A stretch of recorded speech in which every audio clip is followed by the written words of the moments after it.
A little blonde boy, around the age of 2, cringed from the villagers' jibes and punches. Why? Naruto only saw a flash of black and silver before he started slipping into a darkness he almost welcomed now. His last thoughts before he was lost to oblivion were, "Is that a wolf mask? I want one too. What is it with these people?" The silver-haired ANBU grunted in between blows meant to disperse the crowd. I suppose to know Taicho?" replied his brown-haired companion. "Oh, whatever. Let's get this done faster." Wood started streaming out from the ANBU side, molding into a replica of himself. With their work finally done, Kakashi and Yamato picked up Naruto and rushed to the hospital. "Not good," muttered one of the few medics who willingly treated the little Kyuubi vessel. The villagers were a lot more violent this time.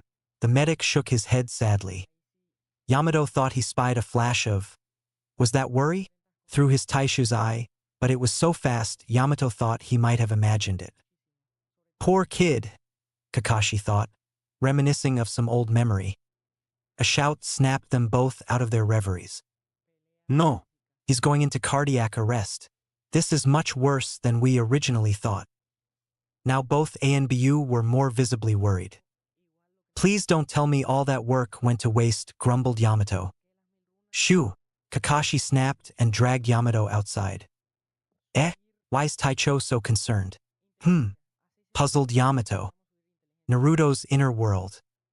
Kyuubi? A little voice inquired. Naruto stumbled around in a dark watery hallway. "I'm over here, Naruto."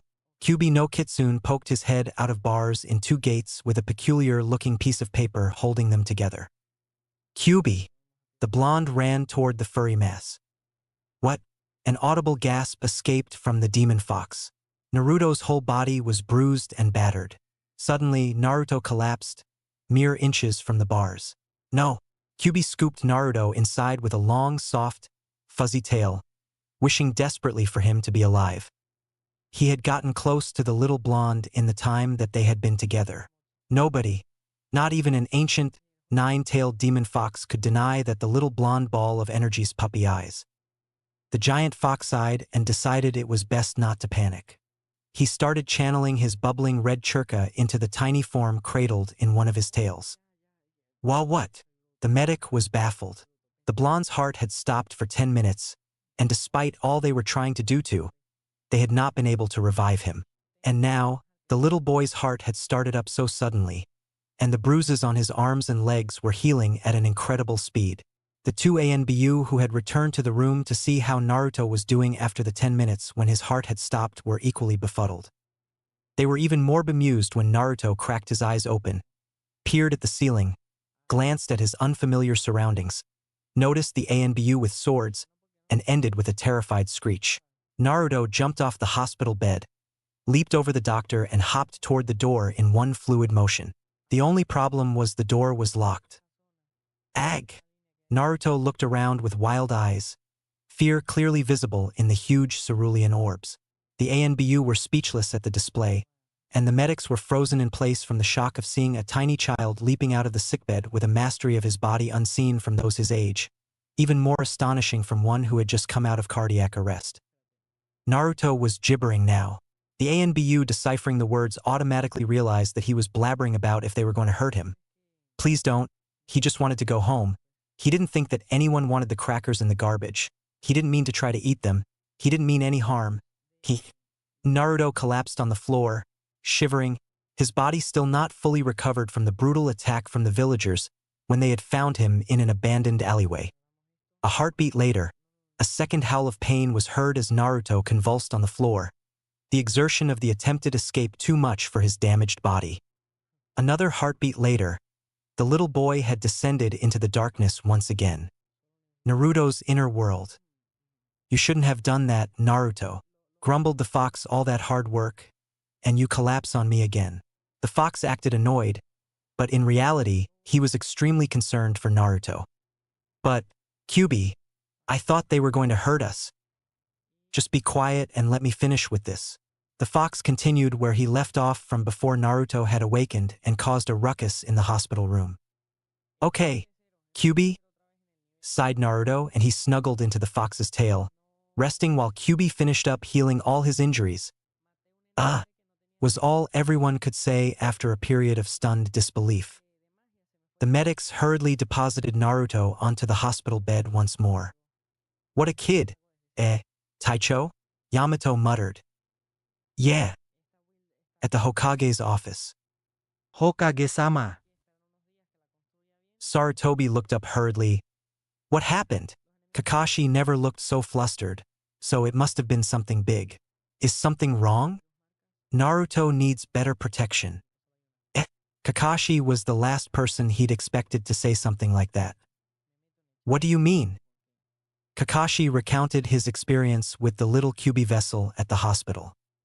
He's going to get hurt even more if we leave him alone. The instances just keep getting worse. Sandaime was surprised. He had never seen Kakashi say something that vehemently, and Kakashi definitely looked like he meant it. Well, what do you suppose we do then, Kakashi? Sarutobi queried. I can't really adopt him because of the uproar it would create in the village, and all the orphanages either rejected or abused him badly. Oh.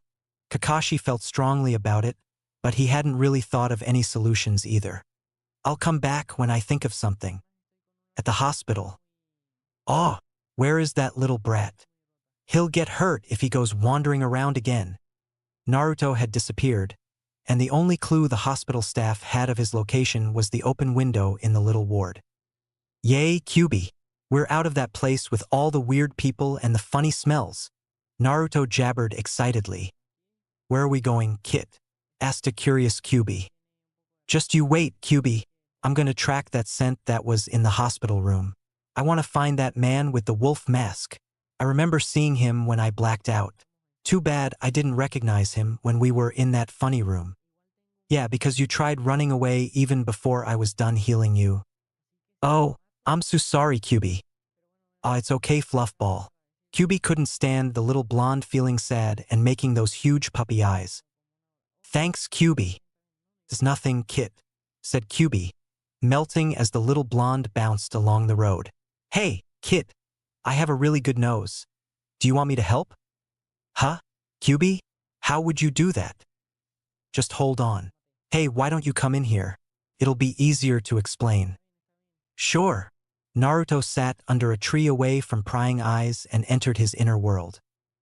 Hey, that was faster than last time. You're getting better. Kyubi was surprised.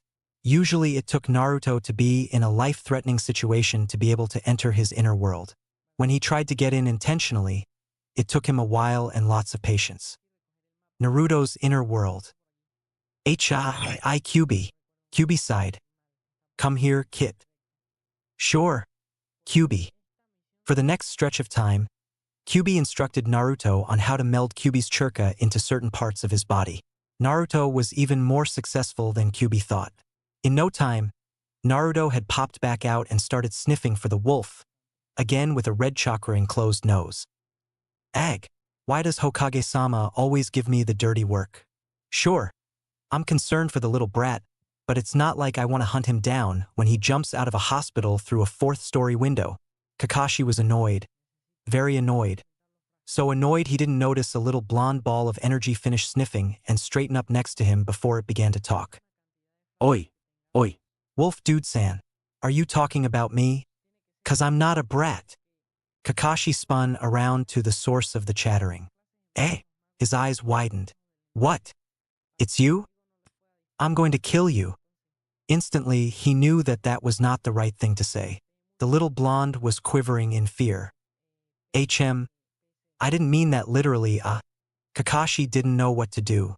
Naruto was still shaking. Are you hungry? Instantly Naruto brightened up. You have food? Kakashi was a bit shocked at the sudden change. Okay. What do you want? How about we go to Ichiraku to get ramen? They were only a block away from the little ramen shop. What's ramen? Naruto questioned. Kakashi just started walking and Naruto tagged along. Soon, they reached a place where a wonderful smell was wafting from. Naruto's belly rumbled so loudly, Kakashi almost jumped away from fright. Poor kid. He must not have a lot to eat often. An hour, 10 bowls, and a lightened wallet later, Kakashi was in shock from how much ramen this kid could eat. It was amazing. He had just worked through each bowl of miso ramen barely breathing. Kakashi was almost afraid he would pass out from lack of air. But no, the kid just kept slurping and slurping and slurping. Incredible. Eh? Did you say something, Wolf Dude-san? Naruto was now finally finished and was looking at Kakashi curiously. What? Oh, nothing. Let's go. Kakashi had thought that it would probably be best to bring Naruto to the ANBU headquarters until they could figure something else out. Oh, and don't call me Wolf Dude-san. So, what should I call you then? Naruto was curious, and even more so when Kakashi kept silent. Humph, fine, well at least tell me where we're going. I'm just sleeping in the park again, so I can't just keep walking this way or else I'll get too far from it. K. Naruto turned around and started off toward the park, but Kakashi grabbed his arm. No, I'm bringing you somewhere you'll be safe from ATT. I mean where you'll be comfortable. Kakashi didn't want to bring up those unpleasant memories in the little boy again. Naruto looked confused. Why would anyone care about me? I'm a demon after all. What's wrong? Don't you want somewhere warmer to sleep than out in the park? Well, he was right, it did get pretty cold outside. Naruto made up his mind. He gave Kakashi a huge grin. Thanks, Wolf Dude-san. No problem, HEY. Didn't I tell you not to call me that? Then what do I call you?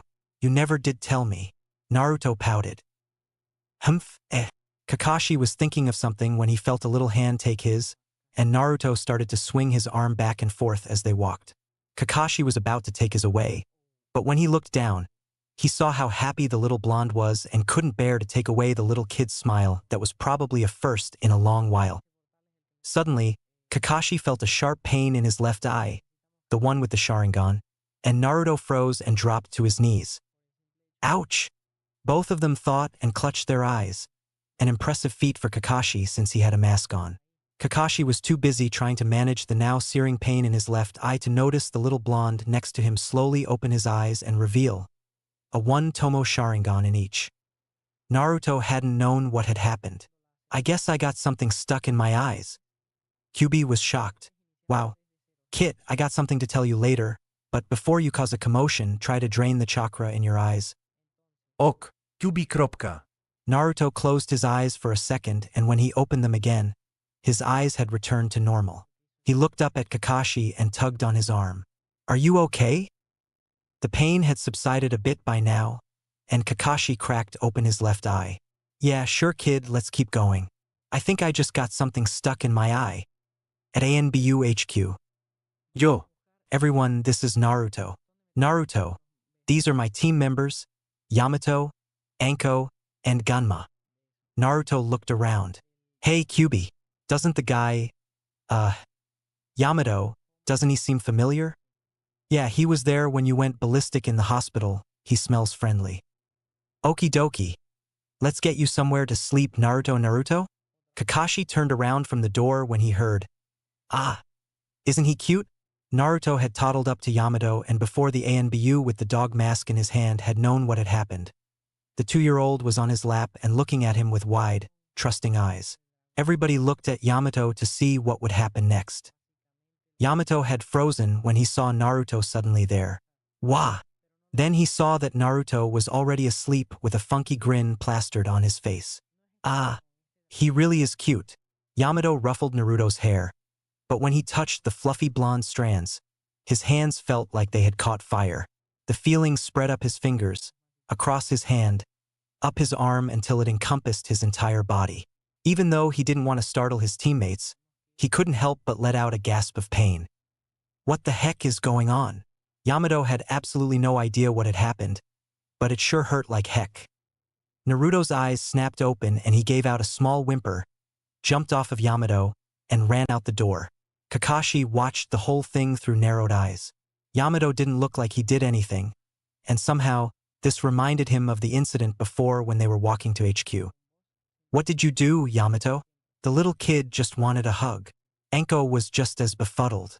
Yamato wasn't the kind of person that would do anything to a little kid like that. I didn't do anything, I swear.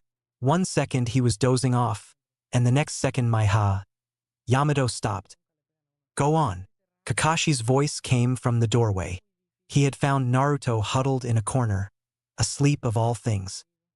Well, Yamato didn't know if he should tell them. Maybe he had just imagined it. They would get concerned, and Enko might just laugh at him. I said go on. Yamato looked up and swallowed nervously. Well, the next second, my hand felt like it was being burned, and even after I took it away, it just kept spreading all over. But it's gone now. Kakashi's eyes narrowed. Things were matching up to the incident with his Sharingan. Ahahaha. The little kid did something to you? Enko laughed, making it all seem like a joke. Kakashi didn't bother to quiet her. He had something else to think about. Yamato looked mildly annoyed. Didn't I say this was going to happen? Oh well, might have been nothing Yamato. I gotta get he kid somewhere to sleep. Yane. Kakashi picked up the slumbering blonde and tucked him into a bed in spare room, and returned to his room to ruminate over the new mystery. Naruto's inner world. Naruto had come to visit Kyuubi every time he slept now. He decided it was much more fun than just sleeping like a vegetable for the whole night. Kyuubi, did you say you had something to tell me from before when we were with the wolf guy? Yeah, come here, Kit. I want you to focus chakra into your eyes and say this, Sharingan. Eh? Ok. Sharingan. He opened his eyes. When he looked at Kyuubi, all of the fox's movements seemed to be clearer and easier to follow. Kit, look at your reflection in the water. What happened? Why are my eyes red? Help Kyuubi. Don't worry, it's normal, well not normal for a non-Uchiha, but it's alright, Kit. I think somehow when you touched the guy's hand from before, you sort of copied his ability. I bet that was Hatake Kakashi. He fits the description from my records perfectly. Non-Uchiha, silver hair, one Sharingan. Yup, only thing I don't understand is why you have it now. Naruto was just as confused with his new ability. Something happened when the other guy touched my hair too. He was the one with the dog mask, right? Yamato, seems familiar. Oh my gosh. Kit, I think I've figured it out. I gotta try something. Mind if I wake you up and use your body for a few seconds? Anything you say, Kyuubi. Naruto/Kyuubi blinked. Alrighty then, Naruto watched this closely. Kyuubi started pumping out chakra from each hand, some molded for earth type in the right and some for water type in the left. He tried mixing them together. Usually, it would just become a mess. But when he was using Naruto's hands, it became a little ball of wood. It all happened in a matter of seconds. Just when Kyuubi was about to experiment a little bit more, he felt his control slipping and he was sucked back into Naruto's mind. Sorry, Kyuubi. I can't really let you out for more than 10 seconds. That seal makes it really hard. It's okay, Kit. Thanks. I think that somehow you're able to use others' Kekai Genkai for some reason after you had physical contact with them. Yamato is the only one who has the first DNA, so he's the only one who can use Mokuton. But now, when I look at your DNA structure, your body has it restructured to be able to accommodate the Sharingan and the Mokuton. Incredible. Ha! Naruto was a bit confused. He still was a 2-year-old after all. Never mind, Kit. I'll just teach you how to use them. Ready? For the next hours that Naruto's body was sleeping, he trained in his mind with Kyuubi. The next day, Naruto opened his eyes to see a funny man chewing on a senbon at his door. Who are you? Apparently, Naruto couldn't remember some of the people from yesterday. I'm Ganma. Remember? I'm on Kakashi. Wait, you don't know his name, right? The guy with the wolf mask. Him. I'm on his team. By now, Naruto was wide awake. Oh, Wolf Dude-san. Can I see him? Kyuubi had told him to keep everything he had learned last night to himself, just in case. Genma practically choked on his senbon. Wolf Dude-san? Ahahaha. His senbon had been yanked out of his mouth and was being held with the pointy end ready to be jabbed into his neck. Eep. I said not to call me that, right, short stuff? Kakashi growled. Naruto's eyes were huge, big as dinner plates, as he couldn't quite believe that Wolf Dude-san had moved that quickly. Eep, he said, sounding just as scared as Gunma. Then, suddenly, Kakashi began to laugh, realizing how ridiculous the situation was. Ahahaha. Alright, just call me Kakashi. Letting you know my real name is better than… Ahaha. Naruto and Genma looked bemused, but Naruto quickly recovered. Hi, Kakashi-san. This got another snicker from Genma, who was silenced by slight jab with the sunbon that managed to hurt badly, but somehow didn't draw blood. It's okay. Just Kakashi is fine. Geez, where does this kid get all that energy from? 5 days later. Which one should I pick? QB? The red one with the white stripe. Quick, someone's coming. Naruto grabbed for the scroll, but only managed to tear off a section by accident. He managed to knock off a whole rack of scrolls in the process, which earned him a high-speed chase out of the ANBU library. Yikes! QB, was that a good idea? It wasn't mine for once. Naruto. Might be better to keep running right now instead. Naruto's antics had spread throughout the complex. In less than 24 hours, he had pulled 30 different pranks on the ANBU. It wasn't his fault that he was bored. Everyone was so boring. Kakashi's team had gone on a mission, and they had left him at the HQ. They figured that just being inside would let the other ANBU to collectively take care of him. Unfortunately, the ones who would couldn't, and the ones who could wouldn't. That's why Naruto had started his reign of terror. Dye on the shower heads, so whoever used them turned funny colors. Paint bomb in the room some ANBU used for unwinding. Using a marker to draw mustaches on ANBU masks, at least it was wet erase, etc. Needless to say, many of the ANBU members were seriously annoyed at Naruto. Fewer were able to laugh at the cleverness of some of the pranks, and fewest were the ones who actually realized that when pulling off the pranks, Naruto wasn't just doing it for a prank's sake, he was up to something. Only Naruto knew what was going on behind the distractions, though. Whenever he had pulled a prank, he had lost his pursuers and snuck into the library and used the time the ANBU had spent undoing the prank or trying to track him down to read scrolls on various techniques, usually the ones that QB could not teach him. Additionally, there were times when he found the armory and been able to get inside to take kunai and shuriken to practice with. He always took the invaluable things, so people were not too suspicious and returned them when he was done. It was on one of his trips to the library when they finally found him trying to take a seal scroll out to read. Get back here. I'm going to make you clean out all the cobwebs in the laundry room. Oh, they finally found that one. QB. Naruto sniggered that one had taken him a while. Suddenly, a group of his pursuers appeared in front of him. He tried spinning around to go the other way, but found another group of angry ANBU with spider webs in their hair. Quick! I've got an idea. Get in here now, make it look like you fainted. But what about the piece of the scroll? We'll worry about that later. Suddenly, Naruto's eyes glazed over and he collapsed on the floor. Immediately, the surrounding ANBU looked concerned. Naruto? We're not that mad. Are you okay? Naruto. Naruto. Oh, he's out cold. Akunoichi stood up after looking at Naruto. The ANBU had no idea what to do. After all, they were trained assassins, not some babysitters for hyperactive blonde 2-year-olds. They just filed out of the hallway, leaving one green-haired, spider-web-covered Kunoichi to pick up Naruto and bring him to his room. She stayed there and looked at Naruto. He's a troublemaker, but it must be lonely.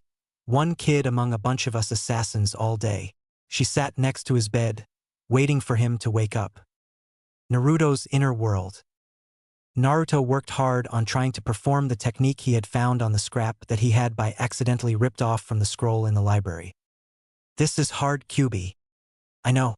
I'm sorry, Naruto, seals aren't really my strong point. I can't really help you there. But I really think that you need that one. Your body's chemicals are acting up. I don't know what it is this time, but they're gathering near your back. If any physical changes happen, we need you to be able to hide them. QB. I'll try my best, sighed Naruto. He had been at it for at least an hour already.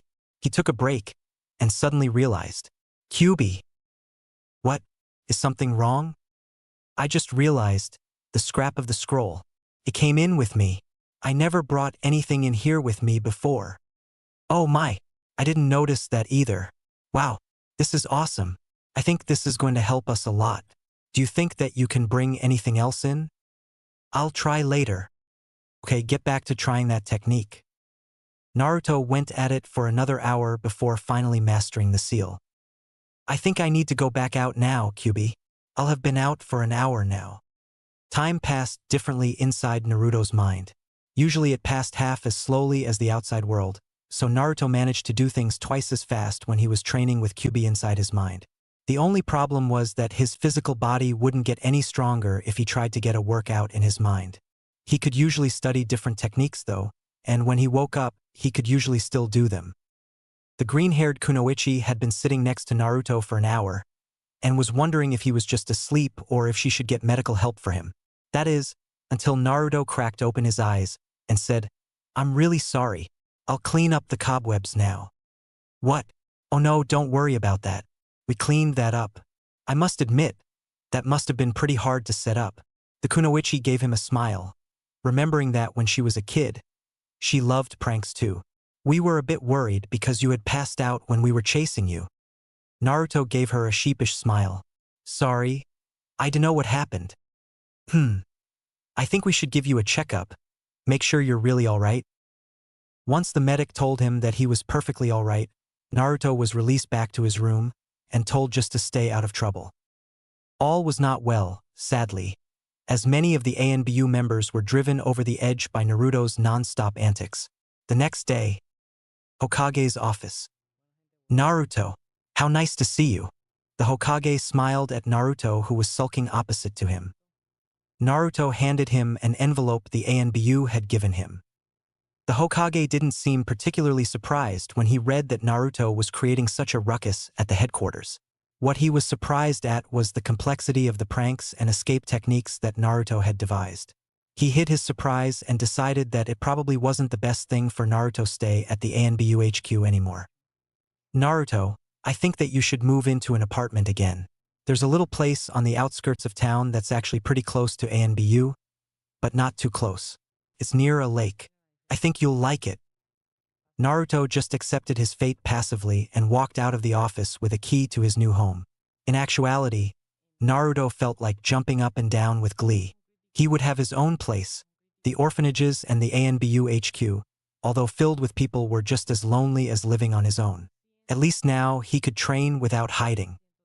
2 weeks later, Naruto collapsed on his bed. It had taken a lot out of him to carry 30 different scrolls from the library to his home and keep up a mild genjutsu to avoid suspicion. He had pretended to be much older. He had just turned 3 years old. He would have gotten pretty funny stares if a 3-year-old was checking out scrolls on Chunin-level techniques. "Phew, Kyubi, that took a while. Great, let's get started. And can you bring some of that noodle stuff with you?" Surprisingly, Kyubi had turned out to be just as much of a ramen lover as Naruto. He had a whole closet full of instant ramen. The only problem was the sheer size of Kyubi. Naruto had to give him at least 20 to make enough for a few tiny mouthfuls. Suddenly, Naruto collapsed on the floor, hands and knees trying to push himself up again. But wave after wave of pain came crashing over him, stemming from 2 points on his back. The searing pain was incredibly overwhelming, even for Naruto's high pain threshold, due to the many brutal attacks from the villagers. "Kit, oh my gosh, are you alright? I don't know what's happening. All this chakra is being sucked towards the area near your shoulder blades. Kit, Kit, Kit." Naruto passed out from the incredible amount of pain. Naruto woke up. "Why do I feel wet?" He looked around. There were pools of blood around him on both sides. It was fairly fresh. Naruto slowly pushed himself up. He felt so heavy, so tired, so sleepy. Naruto slipped into darkness again. The next time Naruto woke again, all the blood was dried, and he was able to stand up steadily this time. He looked at the mess on the floor, looked at the blood that had dripped onto his arms. He had no idea what had happened. He checked his legs, his feet, his toes, his arms, his hands, his fingers, his head, his back, his wings, his weight. Wings? Wings? Naruto dashed into his bathroom. Sure enough, huge tawny wings were attached to his back. He tried to move them. They wiggled. Naruto was so shocked he almost passed out, but Kyubi intervened. "Kit, this is so strange." "Kyubi, why do I have them?" "I have absolutely no idea. They're pretty though, aren't they?" "Yeah. I wonder if I can fly." I wouldn't try that just yet. Your body still hasn't fully adjusted to them. I think I sort of know what they're from now, though. Might be another Kekai Genkai. I can't think of anything else it can be. Wow, another one. Cool. Naruto jumped up and down excitedly. Whoops. He knocked over bottles of shampoo, etc. I guess I should go to a bigger space. Naruto walked to his living room and tried a few hesitant flaps. He lifted off the floor a few inches. Wow, this is awesome, Kyubi. The only problem was that each flap created a gust of wind that wrought destruction on Naruto's apartment. I need a bigger place, but if I go outside, someone might see me. Any ideas, Kyubi? I'll help cast a genjutsu. You'll just be a little bird. Only problem is that we still need to keep away from people just in case they by accidentally bump into the part of you that isn't there because of the illusion. 1 month later, Naruto had managed to master his wings due to increased practice and study of scrolls on birds, and had also managed to learn more genjutsus to help cover up his practice outdoors. Good thing I told you to learn this, Naruto? Kyubi remarked as Naruto once again used the 5-element seal to retract his wings and look normal enough to walk outside without a genjutsu. Yeah, let's go buy ramen. Naruto had also taken to wearing low-backed shirts with a jacket on top, so he could extend his wings without breaking his clothes every time he wanted to fly. 1 year later, Naruto once again stood in the Hokage's office, this time to ask him for a favor. Hokage-ji, can you enroll me in the academy? I want to learn how to be a ninja. Naruto, you're only 4 years old. I think we can wait a little L. Suddenly a huge fountain of blood spurted from the Hokage's nose as an attractive, naked blonde girl stood in front of him. Hokage-sama, could you please enroll me in the academy? Sure, said the Hokage before almost passing out from major blood loss through the nostrils. When he came to again, Naruto was there looking a tad bit concerned. Are you okay, old man? I didn't know that you were that much of a pervert or that you would react so strongly to my Oryoku no Jutsu. He gave him a giant Naruto grin. I am not a pervert, the Hokage said weakly as Naruto hopped out of the room. Don't worry, old man. I won't tell anyone if you enroll me at the academy. The Hokage shook his head. There goes my reputation, and set about fixing all the paperwork that he had gotten blood on and also to enroll Naruto in a class at the academy. Back at Naruto's home, Naruto whistled a happy tune as he returned from a trip from the library. Kyubi, is it just me? Or is there a presence trying to cover up its chakra signature in there? Yup, your chakra detection skills have gotten way better. Kit, good job. Now hide the scrolls and act surprised when you walk in. Naruto hastily shoved the scrolls in a compartment under a loose floorboard on the porch, straightened up, opened the door, and gave out a genuine eep of surprise, because standing inside near his window was Wolf Dude San? What are you doing here? Kakashi shook his head. Is that all the welcome I get for checking on you here? I haven't seen you in a while. Naruto was a little bemused at why an ANBU was in his home, and just said, well, I was just wondering how you were doing by yourself, but I guess it's all right because of that. Kakashi pointed to the closet full of instant ramen from hoarded allowance from the Hokage. Kakashi hadn't known that Naruto was that much of a ramen fanatic. Hee. Naruto was still confused about why Kakashi was there. Well, gotta go, Jarny. Kakashi hopped out of the window. This just left a stunned Naruto standing by his still open door. What was that all about, Kyubi? No idea, let's get cracking on those scrolls then.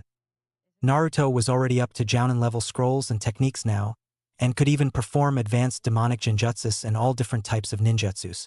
It was all good. Plus breaks for flying were so fun. He was still a 4-year-old after all. Suiton. So suiriuda no jutsu. /n, my gosh. The younger me mangled Japanese words rather badly. I'll definitely fix this kind of misuse in my rewrite. Please bear with it for now. Naruto created 2 huge dragons out of water on the lake. They hit and completely destroyed the target he had set up. He proceeded to practice the technique with all of its 60 hand seals, 4 times. This was an impressive feat considering most 4-year-olds usually didn't even know what chakra was. The blonde continued to practice with different elemental type techniques until he could barely move, let alone walk. Come on, get up, Kit. You can do it. Try to fly to the door. You have to get more exercise. Naruto groaned. Kyuubi ni. I already do 500 sit-ups and 500 push-ups every day. Not to mention all the kicking and punching I practice on the logs. Don't I have an excuse to be tired? No. The blonde sighed and spread his now stiff wings and swooped back to his house. His training continued in this fashion for most of the week, until one day, Naruto was struck by a sudden flash of inspiration. Kyuubi, why couldn't we make up our own set of seals? Our opponents would have no idea what we were doing. Hey, we could even try to do different seals at the same time with one-handed seals. Even Kyuubi was a bit awed at Naruto's new idea. He had already proven to be very innovative, tweaking little things in jutsus he had learned to make them double or even sometimes tenfold as strong.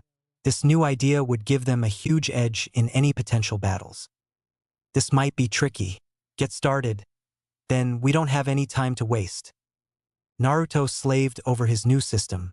It was a lot harder than he originally thought, and more than once. His chakra had almost blown up in his face, and Naruto's singed hair and scratched hands were testament to the dangers of his experimenting. I'm done.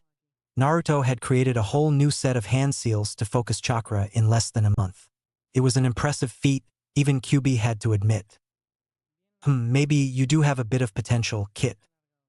Kyuubi and I, why can't you just say that it's go? Naruto collapsed on the floor, all his chakra exhausted. Phew, Kyuubi, I'm really tired. I'm gonna go to sleep. Kropka. And without further ado, Naruto was sound asleep by the shore of the lake. Kyuubi and I, why do I feel like there's something I'm forgetting? Naruto sat up and rubbed his eyes. You are. Just tell me. Fine. It's the first day of academy today. What? What times is it? 3 in the morning. Oh. Exactly. Just do your morning routine and then go to school. Naruto started on his 500 sit-ups and push-ups, ate breakfast, beef ramen, took a shower and got changed for school. All this was before it turned 4 o'clock. At the academy. Is anyone here? Naruto was confused. Didn't everybody wake up as early as he did? Oh well, he knew where his classroom was, so he just popped in, after picking some locks, and sat down in a seat. I guess I'll just wait. He opened a scroll and began reading the academy curriculum. Wow, this is easy, Kyuubi. I don't want to learn this. I'd rather learn Kenjutsu. I need some help there. 3 hours passed. The teacher walked in with bleary eyes and a huge cup of coffee. She didn't notice Naruto until he coughed discreetly. Hey kid, how did you sneak in here? It's not a playground. I'll let you out before anyone notices. But I'm in your class. I am Uzumaki Naruto. The teacher groaned and covered her ears. Shoo. Oh yeah, you're on my list. Yeah, why are you here so early? I thought school started at 4:30. You've been here since then? Alright, it's okay. But school starts at 8 o'clock. Since you're new, I'll just start a pre-assessment with you. My name is Uchiha Chikako. Hi. So loud. Alright, get started. Tell me what you know about the history of Konoha. Chikako-sensei, I don't really know anything about that kind of stuff, but can you test me on other things? I can learn history from you, but I know other things. Naruto gave her one of his giant sunny smiles. She's gonna crack. Nobody can stand against that grin. Kyuubi knew from personal experience. Sure enough. Okay. How about you show me if you can make a bunshin? Hi. He had had an extremely difficult time in trying to control his chakra to make something so easy, but Kyuubi had made him practice until his chakra control was so good that he could actually make perfect ones. It seemed like Naruto hadn't moved, so Chikako-sensei said, Go on, aren't you going to show me? She heard a voice behind her. But, Chikako-sensei, I did. Naruto tapped her hand, because he was too short to reach her shoulder. I just moved over here to see if you could tell it wasn't me. Chikako was impressed.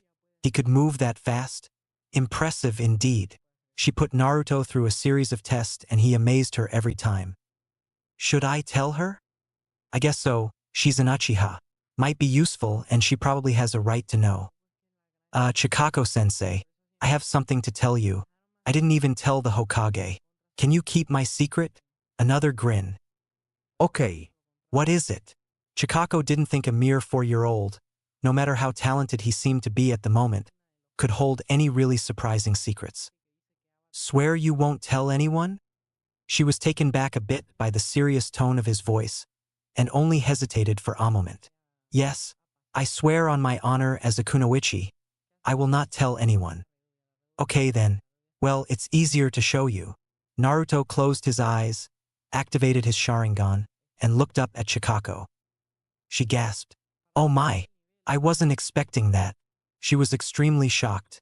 Only one person outside of the Uchiha clan had the Sharingan, and he had severe physical limits to using it. Hatake Kakashi only had one and it could not be deactivated, plus it drained a lot more chakra than when it was in an Uchiha user, and yet, here this little tiny blonde boy could activate and deactivate the Kekai Genkai without keeling over from chakra loss. He was much more impressive than she had originally thought. Will you teach me how to use this? And apparently much more clever than she had thought before. Naruto, I'm going to say something important. I might need to tell a few people about your special ability, but I promise not to tell anyone who will hurt you. I will teach you, but promise me you won't tell anyone else in my clan. Hi! Chikako-sensei groaned. Naruto was still a 4-year-old at heart. Students began filing in. Some people shied away from Naruto as their parents had done.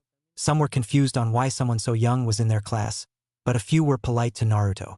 Naruto tried not to show off, since he is clearly near the top of the class, and kept himself unworthy of notice to prevent suspicions from flying around. Time passed, and Chikako-sensei taught him about how to master the Sharingan. They had become close. As Chikako was like a mother, he had never had point one night after Naruto trained with Chikako-sensei. I'm so tired, Kyubi. Get up, kid. No excuses. We're gonna train some more. Anyway, I was wondering if it was time to give you a summons scroll. Eh? Oh. Naruto hopped up as fast as he could with his battered body. Chikako-sensei was really nice, but she sure was a task driver when it came to training. Ok, kid. Get in here. Naruto's inner world. Kyubi no Kitsune beckoned Naruto to come into his cage, and Naruto happily skipped on top of the water into Kyubi's abode. Kit, this is a summoning scroll. I only have one that I keep inside of me. It is to summon foxes to your aid. I think it might not be the best idea because it would blow your cover if you used it when other people were around, but let's try it first. Kyubi spat up a relatively small scroll and pushed it toward Naruto. Sign your name with blood from your hand. Naruto took out a kunai and pricked his index finger. He signed his name on the ancient scroll that was somehow not wet after being in Kyubi's stomach. Ok. Now what do I do, Kyubi? The seals are Tora, Tatsu, Mi, Tiger, Dragon, Snake. Say, Kitsune Kuchiyose no Jutsu. Tora, Tatsu, Mi. Kitsune Kuchiyose no Jutsu. A normal-sized fox appeared in front of him. Nothing was out of the ordinary, except for the fact that the fox was pure yellow with red flame-like patterns dappling its fur. It said, Greetings, Naruto-sama. I bring you the legendary blade, Flamefang. The fox bowed and proffered the blade up to Naruto. Naruto looked at him with wide blue eyes and took the katana in his shaking hands. What is the meaning of this sin? Is this the council's doing? Yes, Kyubi-sama. We have decided that Naruto-sama should be the next welder of the legendary sword of the flame. Then I will consent as Lord of the Foxes. San excused himself and Naruto kept staring at the blade. Flamefang seemed to be calling to him with its warmth. The sheath was of the darkest black, but the carving in it seemed to be coursing with a red light, flickering like a flame. Naruto reverently drew the katana from its sheath. It made no noise and slid out very smoothly. Etched on the blade were the outlines of foxes dancing in between flames. The crossguard was in the shape of a flaming star. The wrapping of the hilt was blood red. He held out the beautiful blade in his ready position. It was perfectly balanced. Wow was the only word to describe it. Kyubi looked at the blade with wide eyes. He himself had only seen the blade once or twice in his life. It was even more beautiful than any description he had heard of it. San, the guardian of the sword, was the only one who saw it on a day-to-day basis. Kit, you should be honored. That sword has only been given to a human only once before. Yeah, Kyubi-ni. I still can't quite believe I got it. It's so pretty. Naruto unconsciously channeled some of his chakra into the katana. Instantly, the carvings lit up a bright cerulean, the color of Naruto's chakra, and the edges seemed even more deadly than before. Naruto gasped, "Wow, Kyubi and I really need someone to teach me more kinjutsu." Yes, but since we can't really do anything about that right now, why don't we keep on the track we were originally on? Try summoning something again. Naruto practiced summoning foxes who were all very cooperative and understanding, given that they had all heard the word that a human had been given the sword again. Phew, Kyubi-ni-san, I'm all tired. Can I take a break? Without further ado, Naruto flopped down on the top of the water and slipped into a meditative trance. Naruto's innermost mind. Naruto was floating somewhere. All around him was a soft, whitish-yellowish light. He just floated around on a current of nothing. Suddenly, he noticed little gaps in the light. He floated toward one of them and peeked inside. He almost gasped in shock. There was a different world in there. It was all inhabited by wolves. Beautiful, graceful wolves, loping around the landscape. Naruto kept exploring different cracks and found that any creature he could think of was there. It was amazing. He found that one crack drew him in more than any of the other ones. He peeked inside and found that it was that of the birds. They seemed so friendly. Naruto shook his wings free from their folded position on his back and entered the gap. Immediately, all the birds froze and looked at him curiously until one humongous bird headed toward him. Its presence made Naruto feel that this was someone he had to respect. He bowed to the huge hawk. "It is all right, fledgling. We have been expecting you." All of a sudden, all of the birds were around Naruto and welcoming him and introducing themselves. Somehow, Naruto could remember the thousands of names. The last one to introduce herself was the gigantic hawk from before. "I have no name, but I am the overlord of the birds. You are a winged one, and so we accept you into our midst. I will give you a contract to let you summon us.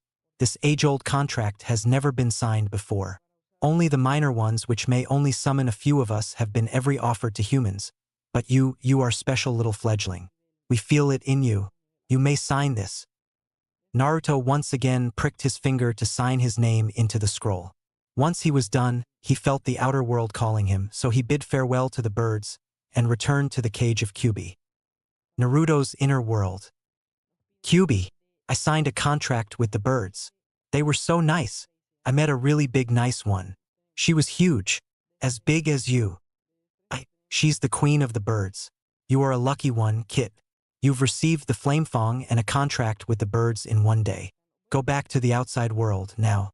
I think it's morning now. Have fun, Kit." Outside. Naruto woke up in his bed and found that he was clutching something tightly in his hands. He looked over and saw the beautiful katana. "Oh, I should keep this somewhere nice and safe." That place was none other than a tattoo he had applied onto his own wrist, with some help from Kyubi. That could hold a good many things, like a sealing scroll. The tattoo disappeared whenever it wasn't needed. Naruto stepped outside to go for the day's lessons at the academy. After school, Naruto walked home to get a start on a new pile of scrolls he had chosen. Whistling happily, he decided to stop by Chikako-sensei's place with some apples later. She had said that the reason why she had become a teacher was because one day, she was walking along to mull over the idea when an apple fell and smacked her on the head. There were no apple trees in sight, nor was there anyone nearby who could have chucked it at her head. She had taken it as a sign that becoming a teacher would be a good thing. The day Naruto had asked for her help, she had been walking home, and an apple had bonked her on the head yet again. She decided that apples were very lucky things and therefore her favorite fruit. Naruto started to get a bad feeling when he walked around to the Uchiha compound. He quickened his pace. The feeling got worse. He cranked up his speed a notch more. By the time he got to the gates, he was sprinting at full speed and feeling extremely nauseous from his gut feeling. Nu, nu, nu, nu. No. There before his eyes was the scene of horrible brutality. Bodies were strewn around the place, all murdered. He immediately spotted his sensei's body. It was horribly mangled with many terrible wounds. It was obvious that she had put up a fight and been injured horribly in the process. Sensei. Naruto couldn't hold back the tears streaming down his face. Amazingly, she had enough drops of life force and enough determination to crack open her eyelids one last time to say goodbye to her beloved little student. Nah, Naruto, don't be sad. I'm going to a better place now. Her sentence was cut off and her eyes were starting to dim slowly. No. Ka-san, don't leave me. I need you. Chikako's lips curled upwards in a weak smile. Her little student still managed to impress her every time. Ka-san. That's nice, she thought and faded away to the next world. When Naruto had finished crying, which was surprisingly short, as he was now filled with feelings of revenge for whoever had done this to his Ka-san, he picked up her body and put it on top of a bench in a sunlit corner. She still looked so kind. Naruto started looking in the house for whoever had done this, but he stopped as he peeked into a doorway and found a boy, around his age, who was just sitting numbly in the middle of the room with two people murdered around him. Naruto assumed they were his parents. He heard the boy whisper, "Nisan Itachi, how could you do this?" This seemed too much for him, and the dark-haired boy burst into silent tears, facing the horrible fact that now he was on his own, nobody that would be there for him. Naruto felt his feelings of vengeance get stronger. No one should go through what had happened to him. Being all alone was too painful. Naruto made a vow with himself that he would find whoever had done this and make them pay. Once he was strong enough, he realized. He knew he was still much too weak to even stand a chance against the monster who had done this. But he had to do it. That poor kid in the other room couldn't be forced to kill his own brother. Naruto knew he had to get stronger. For Sensei no Ka-san, for the dark-haired kid, he was going to get stronger. At the Hokage's office. "Hello, Naruto. Nice day, right?" Hokage smiled at Naruto, but noticed that he had a stony expression. He decided that such a serious, careworn face should not belong on a 4-year-old going on 5. "Naruto, what's wrong? What can I do for you?" Naruto almost wanted to scream, "Help me avenge KSN," but he knew that she wouldn't have approved of that mindset. He wasn't doing this to get back at this Itachi, this weasel, anymore. He was going to do it for the kid. He didn't have to bear all that pain. Instead, Naruto calmly said, "I want to be made an ANBU." The Hokage seemed a little taken back, seeing a 4-year-old making a request like that in such a serious tone. "Naruto, you know that ANBU is for the elite. You haven't even graduated from the academy yet." "I know, Ji-san, but can academy students do this?" Naruto was suddenly behind the Hokage, holding a kunai to his throat when he said the last part of the sentence. Naruto returned back to where he was a second ago. The Hokage was a little shaken. He could have definitely gotten out of that tricky situation, but most others, even a few jounins, wouldn't have been able to escape before getting their throats slit. The Hokage had always thought of Naruto as the little blonde hyperactive kid who was addicted to ramen, not a cold, ruthless genius. He made up his mind. "Yes, I will make you an ANBU, but on a condition. You will seal that cold personality into the mask I give you. You'll just be normal Naruto without it on. You're still a 4-year-old, and your birthday is next week. Be a kid, Naruto. I don't want you heading down the same path as some others." Naruto had noticed the little slip and had already sealed away the information away in his brain. The more information on the target, the better. "Hi, Ojisan." The Hokage smiled. Konoha had just gained a new lethal weapon, but kept its sunny little blonde son. He got his mask by a silent delivery at midnight, plus his new uniform. Kitsune smiled. Things were going to get fun from here. Somewhere in the woods. "I'm glad you all made it here. We have a new member, Kitsune." Black-clad figures turned to inspect their newest team member. Kitsune had on the regular black suit with the arm and shin guards. The only difference was that he wore a very thin vest over the top half and the chest armor did not extend to the back. This was to cover up the low-cut back that Naruto had ordered so he could extend his wings without breaking a suit every time. He had the flame fang under a genjutsu and strapped to his back in such a way that it would not interfere if he had to use his wings. 2 kodachi were strapped to his side, and a small tanto was concealed near the bottom of his back. Not to mention all the weapons he had in his seal. A fox mask with jagged red markings looked back at them impassively. I'm sorry, I don't want you to know my true name for security reasons, but you can call me Kiyoshi. Another thing that was different was that Naruto had used a henge on various parts of his appearance. So now he was a couple feet taller, and his hair was a black shock instead of his usual blonde. The group nodded. They all respected his decision. I'm Hibi, or Anko, said a snake-masked purple-haired kunoichi. I'm Inu, or Yamoto. I'm your team captain, said a familiar dog-masked figure. Kitsune acknowledged each with a nod. All right, then, let's get on our first mission. It's a low S rank for our rookie. They disappeared into the trees. The mission was to retrieve a forbidden scroll from the village of the Hidden Cloud. It was a risky matter as the hidden village of the Country of Lightning was not on the best terms with that of the Fire Country. It was a pretty straightforward mission. Kitsune stayed in their triangular formation, but sent Kage Bunshins ahead to scout. He cast a genjutsu around them that made the group seem quite a few feet to the left of where they actually were. It would be a good thing to be extra cautious in the event of an ambush. Suddenly, he felt his Kage Bunshins disperse. He tensed slightly. Hibi noticed and using sign language, asked him, "What's wrong?" He replied, making motions quickly. "Force of cloud Nin ahead. Not sure of quantity." They alerted Yamoto, and he told them not to act unless they were going to be attacked. He didn't want any unnecessary conflicts. All of a sudden, a kunai was thrown into the group, where Hibi appeared to be in the genjutsu Kitsune had cast. Immediately, he grabbed Hibi and Inu and tossed them back. They were startled, but immediately realized that Kitsune was saving them from the danger of an explosive tag attached to the kunai. Bits of wood and mud were thrown into the air from the explosion. Kitsune was nowhere to be seen. Hibi and Inu fell into defensive stances. Something heavy fell from a tree and dropped like a sack. Several others plummeted to the forest floor.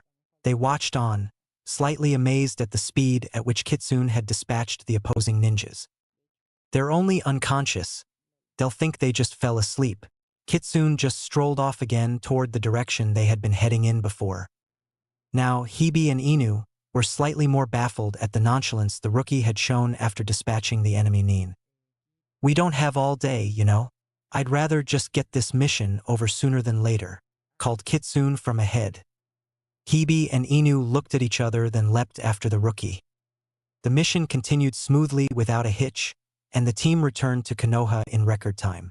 Kitsune offered to hand in the mission report, and Anko and Yamoto went home, feeling like they had just come back from a short drill rather than the mission it actually was. Kitsune slipped into the Hokage's office.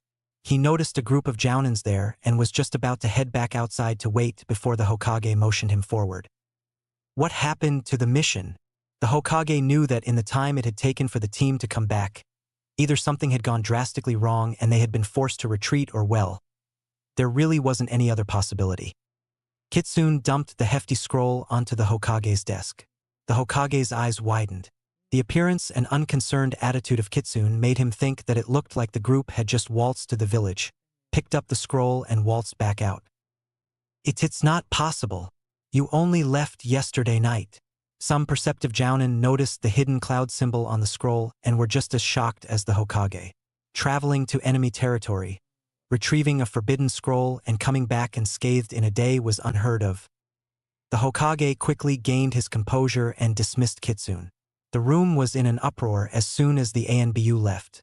Everybody wanted to know just who that was. It took the Hokage a while to reinstate order and continue the meeting, but his thoughts were still on a certain fox-masked ANBU while the meeting proceeded. Konoha has really gained a new lethal weapon, but I'm still worried about what will happen to Sunny Jr. Kakashi mulled over the new information. Whoever this person was, he must be really good. It almost made Kakashi want to turn back from resigning and head back to his team to see if this rookie was really that great. But no, Kakashi had already spent a lot of time on his decision and he wasn't going to turn back for one new kid. He had had enough time in ANBU already. It was time to quit. Maybe he could take it a bit more easy now. Learn to socialize with a new group. Teach new genin teams. Maybe see how the kid that called him Wolf Dude-san was doing. Yeah, he should do that. The kid was living alone anyway. Life was going to be good. Naruto's home. Naruto dangled his feet into the lake. It was nice being home. That trip was a lot of fun, but he wanted something a bit more challenging next time. Ah well, training time was nice too. Naruto got up to stand and meditate on the water to focus his chakra. 2 hours later, Naruto finished meditating and sensed a presence. Oh Kyubi, we've got company. Naruto dried himself off, plastered a happy grin on his face and flopped on the grass to pretend that he was just cloud watching. Ah, he's cute. I wonder what he's doing. I have plenty of time to burn. A mandatory vacation? Whoever heard of that? Sheesh, darn Hokage. Kakashi appeared by Naruto's side in a dramatic appearance with leaves swirling around him. The blonde pretended to be amazed. Wow, can you teach me that? Wait, who are you? Do I know you? Naruto slipped into happy little kid mode quite easily. It was nice shutting off the kitsune part of his brain and just playing dumb. Ma, you already don't notice me without my mask, eh? Naruto gave off a startled squeak. He jumped up and gave Wolf Dude-san a big hug. Wolf Dude-san. Hee-yee. You're so much cooler than I thought you were. Kakashi was surprised. How should he react? What was he supposed to do when a little kid started hugging him and shouting his lungs out? Ma. Don't go around telling everyone who I am. Got it? He lowered his voice to a dramatic whisper. It'll be our little secret, any? He saw a happy sparkle in the little kid's eye for feeling so trusted by someone. Can you tell me what you want me to call you now? Just call me what I told you before. Kakashi. K. Naruto flopped back onto the grass. Do you want some ramen? I have double the amount from last time. Kakashi shuddered. The kid really needed some more variety in his diet if he wanted to grow. I'll tell you what, maybe we can get the fresh version from Ichiraku instead. Haven't seen you in a while, so why don't I treat you? Yay. Ichiraku ramen. Belatedly, Kakashi remembered what had happened last time to his wallet when he had treated the little shrimp. But it was a little too late to take back the offer now. Later at the Hokage's office. Hello, Kitsune. I just wanted to ask you how you thought the first mission was. Just tell the truth. No need to be humble or anything. The Hokage was still curious about the rookie ANBU's experience. Well, if you want the truth, it was a piece of cake. Kitsune still had the same relaxed attitude from before. The Hokage was impressed. He hadn't expected Kitsune to be this successful, but he was still a bit worried about the little blonde inside. All right, Naruto, why don't you take off the mask and tell me about your day? Hi. The Hokage smiled. This was all very amusing how Naruto/Kitsune could change demeanors in a flash. Hokage-ji, I graduated today. See, look at my forehead protector. Naruto whipped out a shiny new official Konoha forehead protector. Too bad. I can't wear it yet.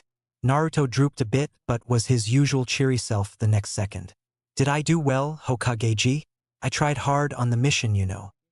Kitsune did very well, Naruto. From what I saw in the reports from Hibi and Inu, Kitsune knocked out a bunch of A-rank ninjas in a few minutes. I would like to promote you to Jounin. I know you don't have the official requirements, but since the ranks are based on skills, I have decided that you are more than qualified. I haven't even seen your full skills yet. I know you're very strong, Naruto. Keep doing well. Naruto was stunned. Jounin? Wow, arigato. He leapt over the desk and gave the Hokage a hug. Now, I'm closer to becoming Hokage after you. The Hokage smiled and ruffled Naruto's hair. So you are Naruto, in time. I know you will be stronger than I have ever been. Naruto had dozed off, and the Hokage brought him home before any harm could befall the adorable little kid. Rise and shine. Kit. Naruto groaned. What time is it, Kyubi? 10 am? You liar. Naruto looked at his clock. AGHH. How could you? Waking me up at 2 in the morning. Sorry, Kit. I just wanted you to go and do your routine before you started training. You know, with Anko for Kenjutsu. She did say she'd teach you anytime. Remember? Yeah. Alright, I'll do a warm-up before I meet with her. His warm-up consisted of holding up an elaborate genjutsu around the area, performing different jutsus, striking logs, and running for miles, all at the same time. He was done by 4 a.m. Yatta! Breakfast time. Naruto went inside to fix his customary meal of ramen.